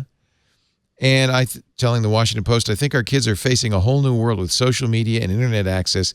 It's changing the way they're growing, and it's changing the way they're developing. And I think videos like this put them at risk. It's not clear why this YouTube personality, Filthy Frank is his name, did this, but his fans have been known to put him in memes and other videos. It could just be just for the lulz, you know? It is probably. There's sick people out there. Because I've got my daughter she downloaded some, I can't think of the name of it right now. It's a character building app, and that is fine. There's censored chat that we talked about, but the YouTube videos, which when she plays any game, she's constantly on the YouTube videos for that game, are crazy disturbing. It's like someone was like, oh, kids love this. Let's use it to really screw with their heads. So we did a deal where she does not watch those YouTube videos and she can have the app. It's... and, you know, as we gave YouTube a pass last week, because... No, we didn't. On the pedophiles? Well, it's not that... It's just that it's hard. Well, we gave them a half a pass. Okay. I think it's hard to police YouTube. It's just so massive. I mean, clearly we want them to do a better job. And they want to do a better job. I mean, they don't want this stuff showing up in YouTube Kids any more than they want the pedophile comments to show up on innocent videos of children. That's not something, I mean, you can't accuse them of wanting that. Maybe they need to work harder on stopping it. Hire some more people to train these algorithms that are out there. But you saw this is the problem. We call for that. And then you saw the article from, oh my God, Casey Newton writing in The Verge on the horrific lives led by these Facebook moderators. The trauma floor, the secret lives of Facebook moderators in America, just horrific. It's a job nobody wants. Nobody should have to do. There are 1,000 people doing this for Facebook in Phoenix, 15,000 around the world, and they see the worst. I mean, it's worse than being a cop. They see the worst stuff. You feel for those people because they end up. I mean, they could potentially end up being desensitized too. It's just and Casey starts with talking about a specific worker who was having panic attacks because of what she saw. I don't want to. Again, it's too graphic. I don't want to talk about it, but the stuff she saw made her nuts. Made her just. I mean, people being murdered. People are awful. But people are awful. But again, that team of 1,000 people are needed. They are desperately needed. Well, but think about how many hours of content. It's like 36 hours for every hour of content is uploaded, or 36 hours of content is uploaded to YouTube. For every hour. Every hour, every minute. I don't remember. I think it's every minute. It keeps going up, obviously. People can't keep up with that. So how do we figure this out? Because it is a problem and it's running away from us, and we can figure this out. We just maybe it results in more legit takedowns. I don't know. Casey also points out that moderators make, at least the Phoenix moderators make $28,800 a year, while the average Facebook employee has a total compensation of $240,000. You got to be kidding me. Yeah, and I think there's a high level of PTSD, as you might imagine, and once they leave the company, there's no support for that from anybody. There is a counselor on duty, but only for part of the day. It doesn't sound like a good job. Well, that's on Facebook, in my opinion. That's on Facebook leadership. Fix that. Yeah. You're making a lot of money. You can pay them better. You can help them. You can support them. I think I was on This Week in Google while I discussed talking about Apple and how you have the executives that make $1 gazillion. You have the sales team that makes $1 gazillion as far as trying to sell services and whatnot. But then you go to the Apple store and those folks are not making a lot of money. But look at Amazon, where there's an even greater gulf. Right. But all of those people at the bottom of that food chain, they have some serious value there and they should be compensated for it. Now, this is America. This is how it works. Yeah, right? I understand people have college degrees and experience and education and all of that can warrant having extra wages. I get that. That's why I went to college. But at the same time, it shouldn't be such a huge gap when you got people staring at a screen of just disgusting content and trying to protect the eyeballs of my hard-headed kids from seeing it out there accidentally. Those people leadership should look at that and fix that from a compensation standpoint. It seems unfair, but this is life in a capitalist society. On the other hand, I would submit to Facebook that it's important to do a better job of this, because the upshot of this, and YouTube too, is that you will lose customers because people won't let their kids look at Facebook. They don't want to. I'm not on Facebook. I'm not one near a Facebook. I very rarely go to YouTube. And whatever I do, I never read YouTube comments. So this hurts your business. Yeah. And they really, if you can't get to them out of humanity, and I'm a business owner, I pay my employees terribly, but that's business. No, I don't pay them terribly. I actually, what I do is I don't know anything about what they get paid. My CEO, my business partner, my wife does that, and she doesn't tell me, so I can say, when I'm brought up in court or in front of Congress, I can say, well, I don't know. You'll have to ask. You'll have to ask Lisa. I don't have to watch anything quite as bad as. It's almost as bad. Close. And you may have PTSD. You have to have us arguing over Latin pronunciations of words, which he's a Harvard man. He loves that kind of stuff. I've heard. He already knows. He's like, no, I'll tell you, because I spent my whole life until very recently, till I started my own business as an employee. I think I try to be a better employer. I want to be the employer that I wanted when I was an employee. But honestly, it's America. I mean, still a business. You got to pay minimum wage, but that's about it. So I think the way to appeal to Facebook and YouTube and other companies and Twitter, I would guess you throw them in there too, is to appeal to their greed. appeal to their bottom line and say, look, this is going to hurt you. It is going to hurt them, isn't it? See, this is why we need metrics above and beyond profits to measure how corporations are. We have to measure the externalities and the costs associated with Well, you're what just people... a socialist. What? Huh? That's not socialism. It doesn't have to be socialism for me to call you a socialist. You understand that, right? Right. Okay. Can I call you a Nazi? Yeah, absolutely. You know how it works. Is that the next level? Socialist, Nazi? Yeah, there you go. Done. Perfect. Fascist, socialist, fascist, socialist. That's perfect. We live in a terrible world. I wish we could fix this. I do. I really do. Most people are good, aren't they? Yes, they are, Ant. I know you know that, Ant. I know you believe that. I'm not going to say most. Oh, really? You don't think it's more than most. 51%? Ooh. I can't say that. I see a whole lot of stuff, brother.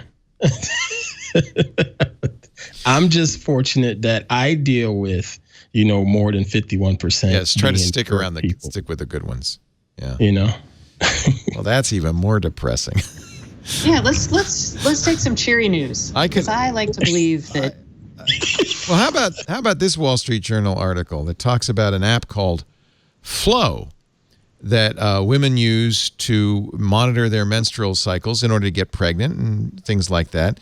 Turns out Flow has code in it from Facebook that even if you're not a Facebook subscriber, even if you don't have the Facebook app, even if you're not logged in, it tells Facebook when you're menstruating, among other things. So Bloomberg did this story like 2 or 3 weeks ago, but yes. Oh, well, let's give credit to Bloomberg then. Bloomberg had period tracking apps or fertility tracking apps share more data than you may think. And the Times has been doing articles like that as well. Yep. So, yeah, this is part of that. Hey, before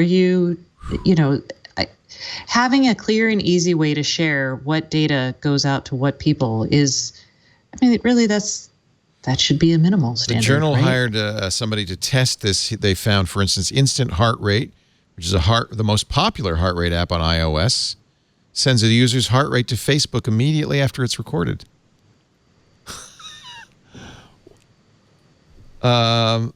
Realtor.com, which is a real estate app, which, by the way, is owned by a subsidiary of the Wall Street Journal, or actually the parent corp, News Corp, sends the location and price of listings that you view, noting which ones were marked as favorites, to Facebook.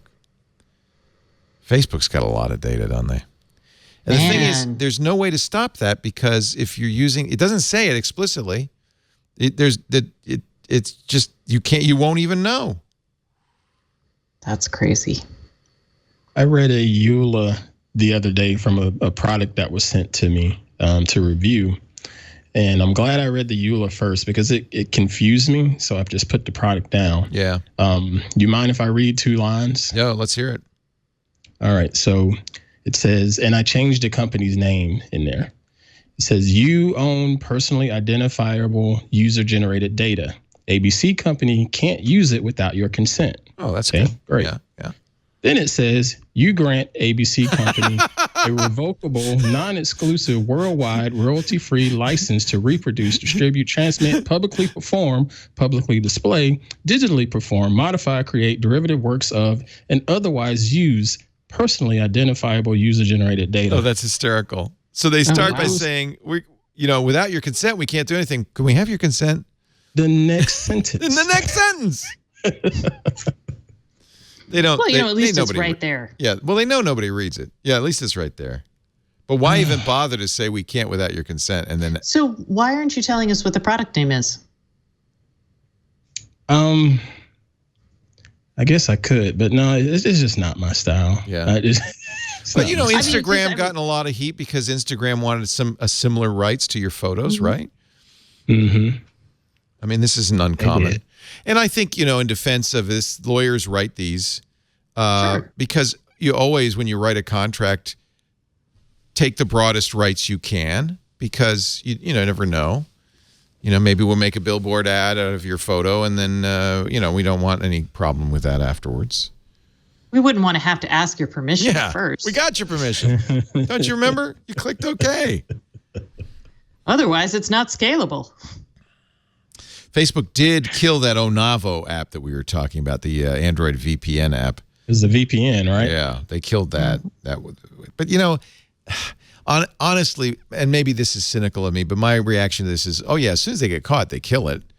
But that doesn't stop them from doing something different. In fact, that's exactly what happened with Onavo when Apple said, you can't do that. They made a new app, just put the Onavo code into that and sold that on the iPhone, or gave that away on the iPhone. So it doesn't encourage me when companies say, oh gosh, oh, I'm so sorry. We'll never do that again, because.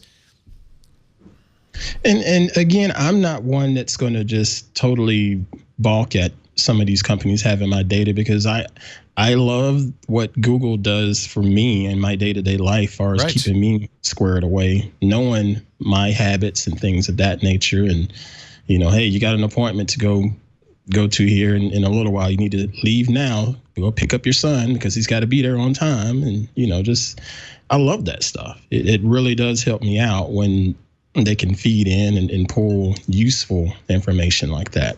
The whole ad standpoint that people at these tech companies claim that they're doing it for, I never really see it.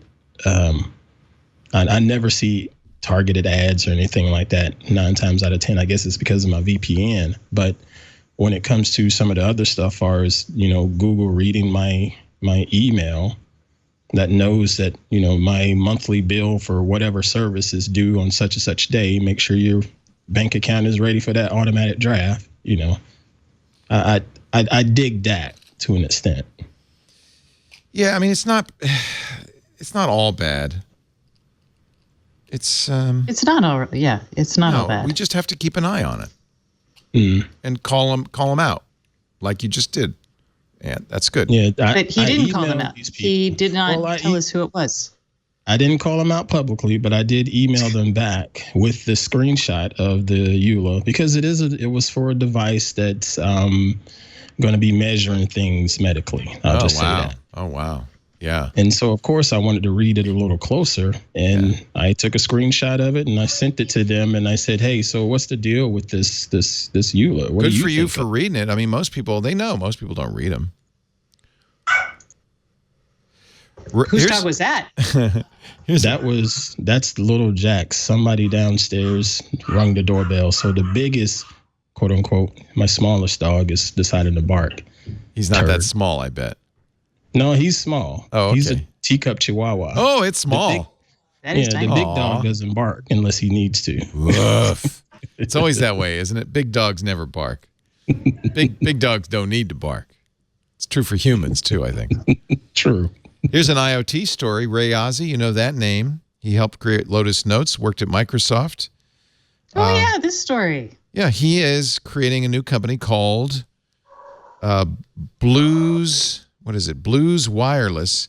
The idea is that you might have an IoT device, but it does not have to connect to your Wi-Fi. It has its own connectivity built in on 3G or 4G. And so you could add the Blues Wireless module to your IoT device, and it would be more secure because everything's encrypted, secure credentials stored on the device itself.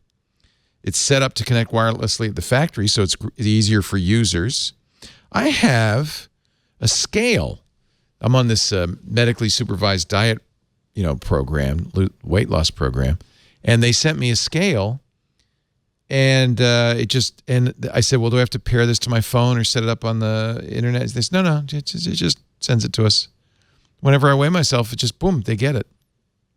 And I guess it's got to be using, cell connectivity somehow.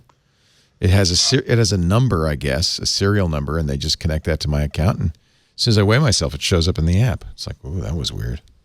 So that's what this would do. Like a Kindle, right? Kindle has Whisper Sync. They plan to sell the modules at enough of a profit to cover the cost of the device and the wireless data.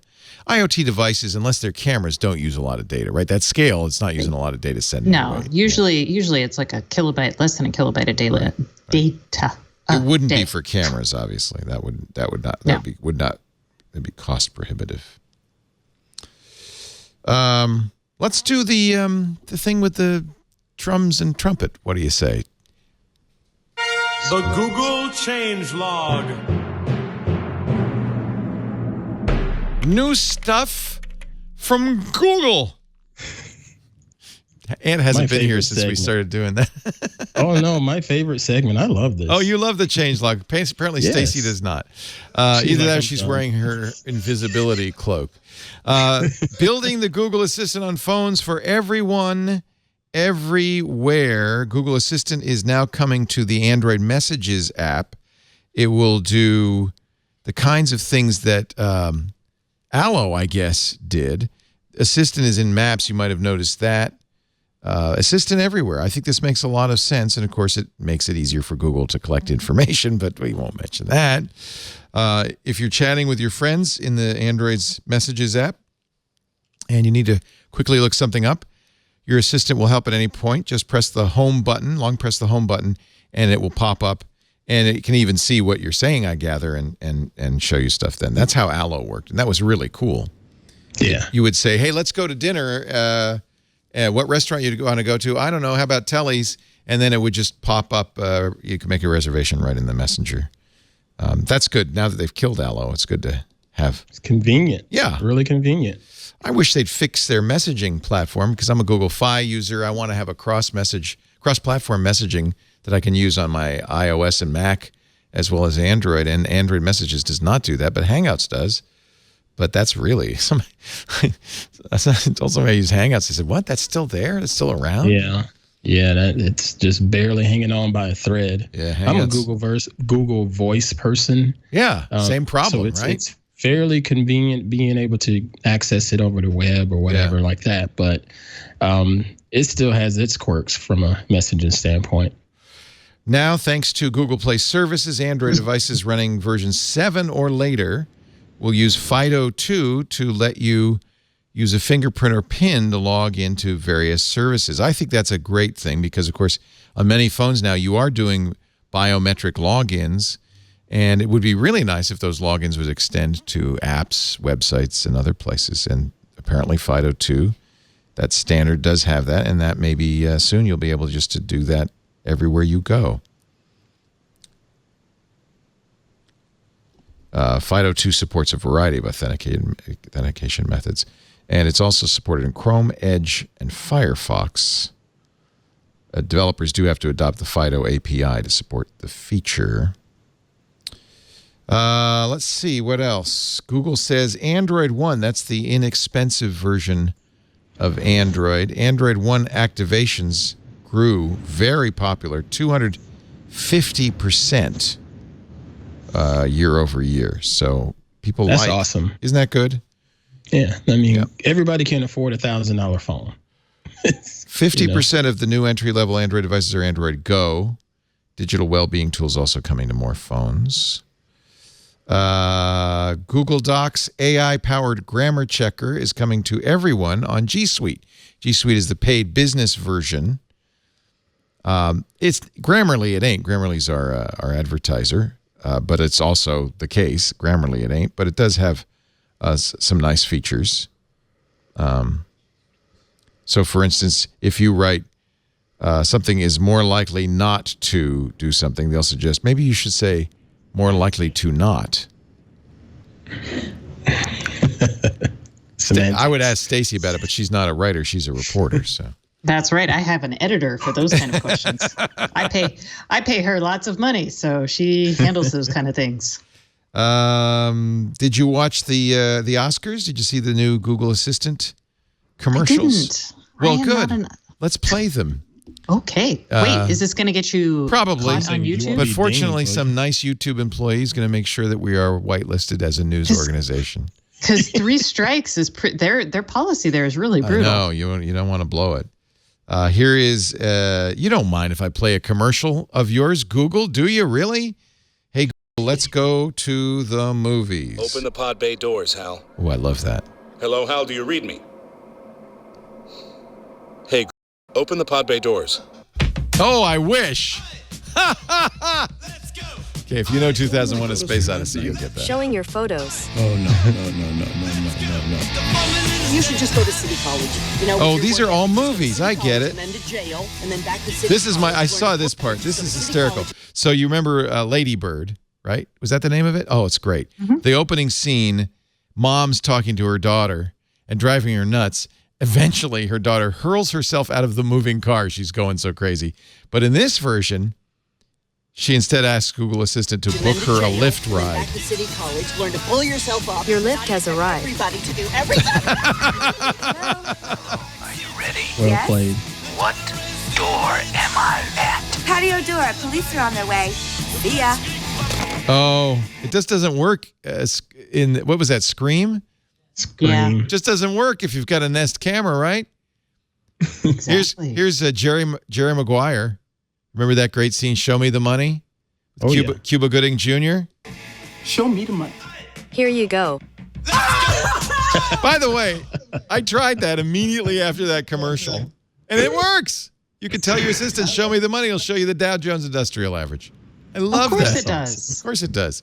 So the theme of this is make Google do it.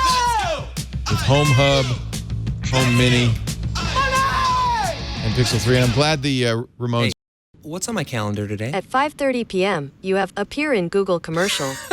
That's never going to happen. A little Deadpool humor. That is a good ad. Yeah, that's clever. It was. And then it's nice to do an ad that ties in with the movies when you're doing an ad on the Oscars. And just for the record, Spike Lee was robbed, as was Alfonso Cuarón. I really thought, and I think we talked about it last week, I really thought Roma would win Best Picture, and it would have been a big deal for the technology world because it would be a Netflix movie winning an Academy Award, a streaming first movie, and I actually think that might be why it didn't win, because well, that's true. Yeah, there's no way the Academy is going to allow that to happen, right? But Black Panther could have won, Black Klansman could have won. Green Book is it's driving Miss Daisy for the 21st century. That was so treacly. Treacly is a good word. Treacly is a good word. I enjoyed it. I'm not saying I didn't enjoy it, but it was a little treacly. Kind of glossed over maybe some significant race issues in the 60s in the South. Maybe. I don't know. Just maybe. Maybe, just a little bit. Living the multi-dream by blending coding with a rap career. What?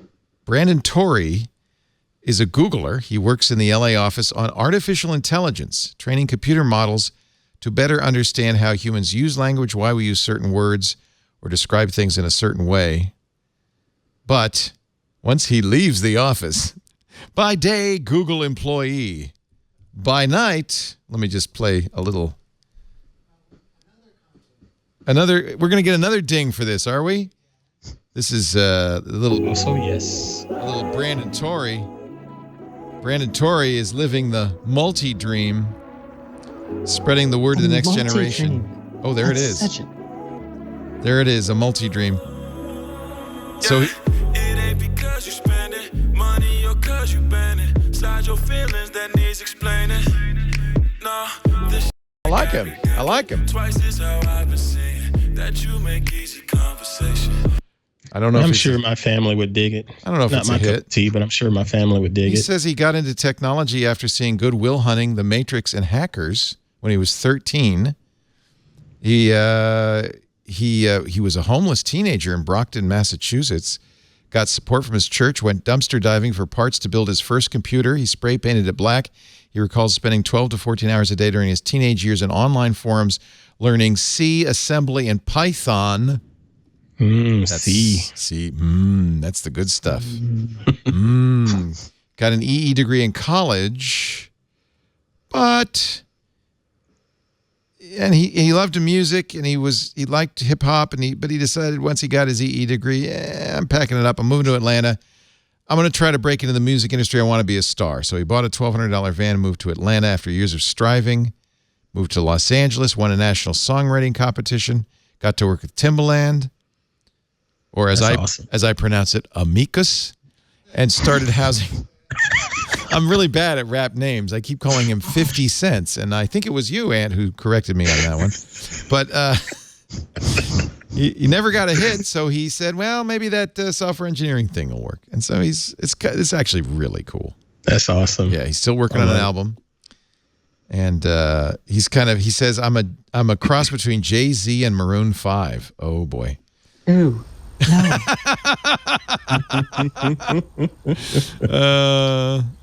And by the way, he's got an iPhone, but it does look googly, right? And he wears Calvins. I was going to say he wears Calvins. Yes. He's not coming. Oh no. No. Oh no. What's going on? He's got a good cinematographer, at least. Yeah, no kidding. I'm not going to go on because he just dropped the Calvins. So we'll stop right there and say that's the end of the Google changelog. There are not many Google programmers who could drop their Calvins on camera. Wow. I don't know. Any other stories that we missed before we wrap this guy up? The FedEx delivery robots? Are we thinking those are cute? These are repurposed, aren't they like repurposed Segway wheelchairs? Oh, are they? I think Segway so. wheelchairs? They're based. Yeah, I think they're based on the iBot, which is a mobility device designed to climb stairs and stuff for people in chairs. Yeah. So it is a scary looking beast there. Wow, it's got LiDAR and a bunch of... That's expensive. That's expensive. It's a FedEx same-day bot. It's an innovation designed to change the face of local delivery and help retailers efficiently address their customers' rising expectations. So, AutoZone, Lowe's, Pizza Hut, Target, Walgreens, and Walmart.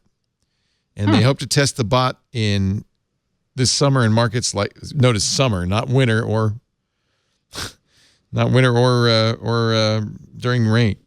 In markets like Memphis, Mayor of Memphis says, I think it's a good idea. I don't know. Here's of course they had to get on national television. Here is a same-day bot delivering a pizza to Jimmy Fallon. The Tempest and his mini flyers. No. This is. I guess we got to jump ahead to find the. Two things are dominating MWC. Who's that? Shut up. Okay. Okay. Is this the bot? No. This is Jimmy's tech segment. He's got a lot of weird stuff. She looks like she works for Google, doesn't she? Let's try it. Let's turn up the sound. Home. And we've got a package for you coming now, actually. It's coming down the hall. Where is the robot? Absolutely. It's on its way now. Look at this thing. This is the future. This is the future. Gosh. Jimmy Fallon said so. This reminds me, if you saw The Americans, the CIA mailbot, or the FBI mailbot. What can it deliver? I did not see that. Does it wander the halls of the FBI with your mail?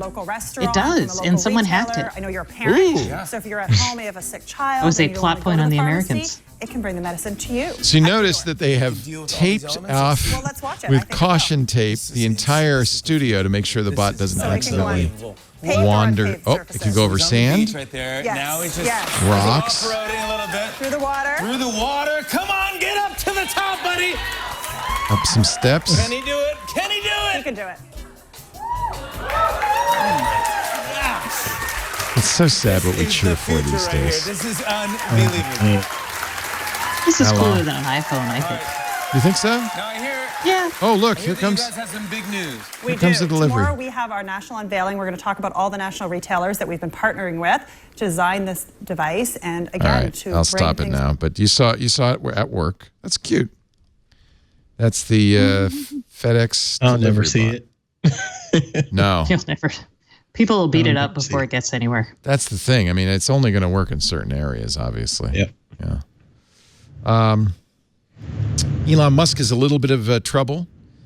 I heard he was, but I didn't hear what he did, or I didn't really get a chance to go and look and see what he did or said. He maintains that the information he tweeted was already part of their earnings. But the SEC was like, oh, we told you not to tweet anything about financials anymore. You're being held in contempt. He tweeted 24 million people. See, this is it. I've been telling Elon to get off Twitter for years. Yeah.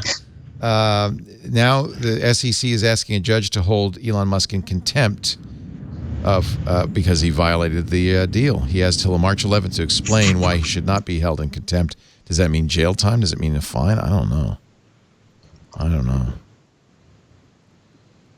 So you all think it was okay for him to tweet what he tweeted when he tweeted it? He didn't tweet anything. His contention is he tweeted something that had already been said in a prior earnings call. Now, the SEC is saying that they told him not to tweet about earnings, period. So this is kind of like when you're 4-year-olds, you're like, don't come out of your room. And they like throw something out. You're like, I told you not to come out of your room. They're like, I didn't come out. My dolly did. Well, that was a very binary list of instructions. Hey, you can't talk about this. So I guess they got a leg to stand on. I'm guessing that tweets are starting to assume a lower standard of communication than an actual press release. I'm just thinking it should than a press release, a presidential proclamation. It's kind of it's kind of the it should. I would say because it's just crap. But Jeff Bezos did his announcement. His divorce. He announced his divorce via a tweet. And then he announced his Medium post where he like pointed out his sextortion thing in a tweet. And then the follow-up Medium post. Well, I'm thinking of Matt Gaetz, the representative yesterday, who basically said to Michael Cohen, it would be a shame if anything were to happen to your family after you testify for Congress, which many thought that sounds a little bit like witness tampering. But I think legal experts that I saw said, well, it was a tweet. You know, the argument that Trump is, whenever Trump tweets about things, you're like, oh, is he inciting violence? I don't know. Is it a presidential proclamation? Does it have the weight of an actual presidential proclamation, or is it just blowing off a little steam? Well, I mean, this is the message, the medium or whatever, blah, blah, blah. I think you got to consider where it is, but maybe not. You have to consider who's saying it. I mean, if this is a direct, like, Twitter is not a private forum. So if Elon talks about something with his buddies, it's in public. You're right. You know, versus, I mean, that's kind of like TV. He wouldn't say that on television just because it's a limited number of characters and most people use it to talk about breakfast cereals. That doesn't mean if you said something on Jimmy Fallon, would that? It would count. That would count as much as Twitter. Batman's just as much of a joke as Twitter. So, yes. Well, there goes your chance to get on Jimmy Fallon. Oh, I was not. Oh, and your dog is not happy. All right, let's wrap this up so Stacey can discipline her dog. I think he's in violation of SEC regulations and should go back to his room. He is holding me in contempt. Yes. Yes, he is. Stacey Higginbotham, we call her Hermione Higginbotham because she is so smart. Straight A student. She's at StaceyOnIoT.com. Sign up for the free newsletter. It's awesome. Oh, we didn't do our things yet. I'm so sorry. Stacey, what is your... Do Ant's thing first because then I can shut my dog up. Okay. Ant has a few things. We're going to let you do all of them. We love Ant. By the way, Ant Pruitt, we love you. You're the greatest. He's so calm. He's so collected. He's so sensible. I try to be anyway. In a world gone mad, Ant Pruitt is a man you can listen to. I appreciate that. Yeah. What's your pick? Things? Yes. First off, in honor of Black History Month, I want to give a shout out to our friend Baratunde Thurston in his book, How to Be Black. If you haven't read that book, go get it. It's awesome. It's hilarious. It's thought provoking. It is all Baratunde. I mean, I really, really enjoyed that book. He is the greatest. But yeah, go check that out. I don't get anything for it, but it's worth sharing. It absolutely is. I have an autographed copy. I think he said to something like the whitest man I know, but I don't know. I didn't. Is that an insult? I don't know. I think Baratunde, I think he might have gotten engaged. He got engaged. He did. I don't know. Yeah. I don't know if it's public now. I'm sorry, Baritone, if that was a secret. Oh no, he didn't hide it. It was public. He put it out there. Yeah, I think he tweeted it or whatever. Yeah. Yeah, he put it out there in social, so it's public. Yeah, we love Baritone. Congratulations, Baritone. It's great. Definitely. What else? The second thing is the missus and I started a podcast, and look at that. Just wanted to, I wanted to be able to spend some more time with her because I spend a lot of my time at this desk trying to create content and handle SQL and stuff like that. And I thought it would be fun for her and I to sit down and just talk about everyday people doing everyday shh. I didn't want to curse.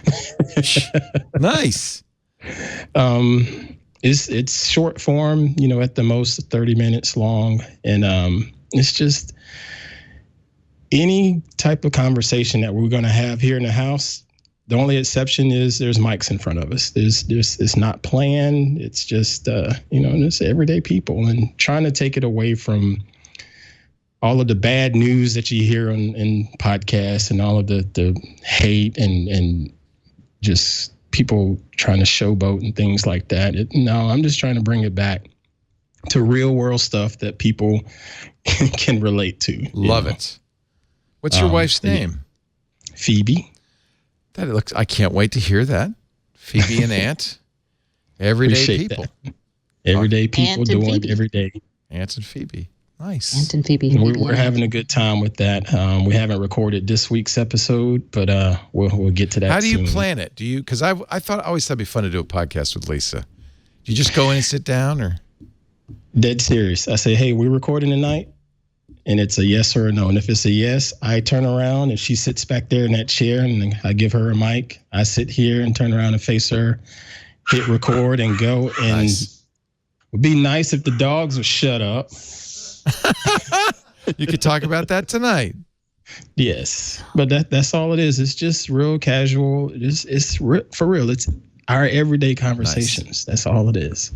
And you have a YouTube channel. We should not forget. You used to do Friday night stuff. Do you still do that, or? I haven't done that in a while because football season took it away. Yeah. But now I've been trying to focus on building some playlists upon request. My recent playlist is for Premiere Pro people just getting started. I've done 2 videos. I have the 3rd one coming up next week. And it's just to get people started and get them comfortable with the interface and get out there creating some awesome content. If you go out there, subscribe, and watch them. If you ever want to have us pay you to do some reviews for our hands-on tech show, for a review show, I see you do a lot of reviews. We'd love to have you. Sure. Anytime you got something you want to review, let us know. You can show it on. You can have it on your channel and our channel. We share. Yeah, I'll do that. Yeah, we'll actually give you actual money. That would be awesome. $1.50. Yeah.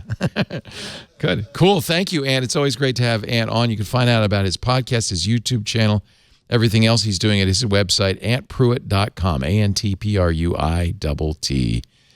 Pruitt grew That's it. AntPruitt.com. Thank you, Ant. Stacey Higginbotham has a podcast too, but and we'll plug that in a moment. But first, A World Without Clouds. Yeah. So I don't know if you guys saw this. It was in Quanta, which is like my favorite magazine because I'm a nerd. This was a supercomputer simulation that looked at climate change, and it talked about as the Earth warms, clouds basically might, in one simulation, disappear, setting off another precipitous rise in temperatures. 8-degree rise in temperatures. But Yikes. I was fascinated. I mean, because I read a lot about climate change and I think about this, but like in all of my imaginings of a world, and I'll tell you guys, I write random fiction sometimes about climate change and what happens next. Cool. I never thought about this, and I'm kind of sad that I hadn't. And now I'm like, oh. Clouds cover 2/3 of the Earth's surface. Without them, we'd be sitting ducks. Yeah. So unfortunately, it's cyclical, right? Well, it is. There's a cycle. Well, I once did a recommendation of a recommendation of a book. It was called The End of the World, and it was by a geophysicist that talks about how the 7 great cataclysms of Earth. Right. This, I think, was last year. And this kind of reminded me of that. So, you guys, obviously, I'm really a cheerful person deep down inside as I think about the end of the world. So cool. That's it.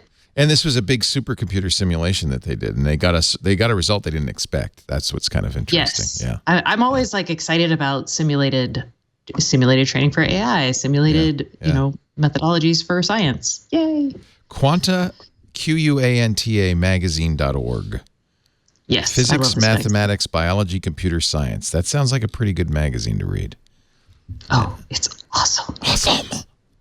I mean, awesome. For B. And so are you. Awesome. Stacey Higginbotham.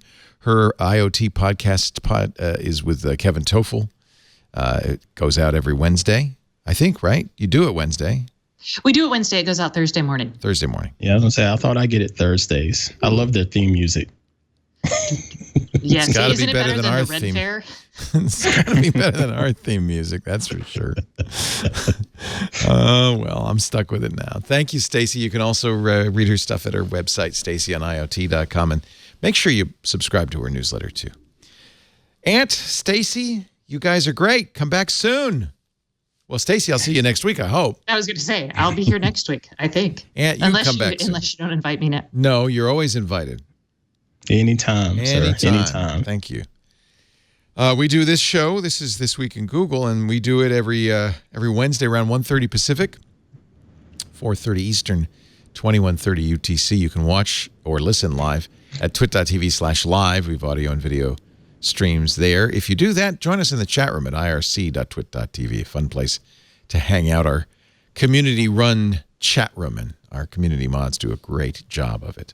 And I keep my hands off. I don't have anything to do with it. We also have downloadable versions of everything we do, on-demand video and audio at our website, in this case, twit.tv/twig. And we are now on, I'm happy to say, Pandora, which is great. They've added podcasts, and this is one of them. So if you're a Pandora subscriber, you can get it there. You can get it on Spotify, Stitcher. Stick'em's long gone. Our first video stream. On Stitcher, on Slacker, Overcast, Pocket Casts, iTunes, Google, wherever you get your podcasts, make sure you subscribe to This Week in Google so you get every episode the minute it's ready. Thanks for listening. Thanks for watching. We'll see you next time on Twig. Bye-bye.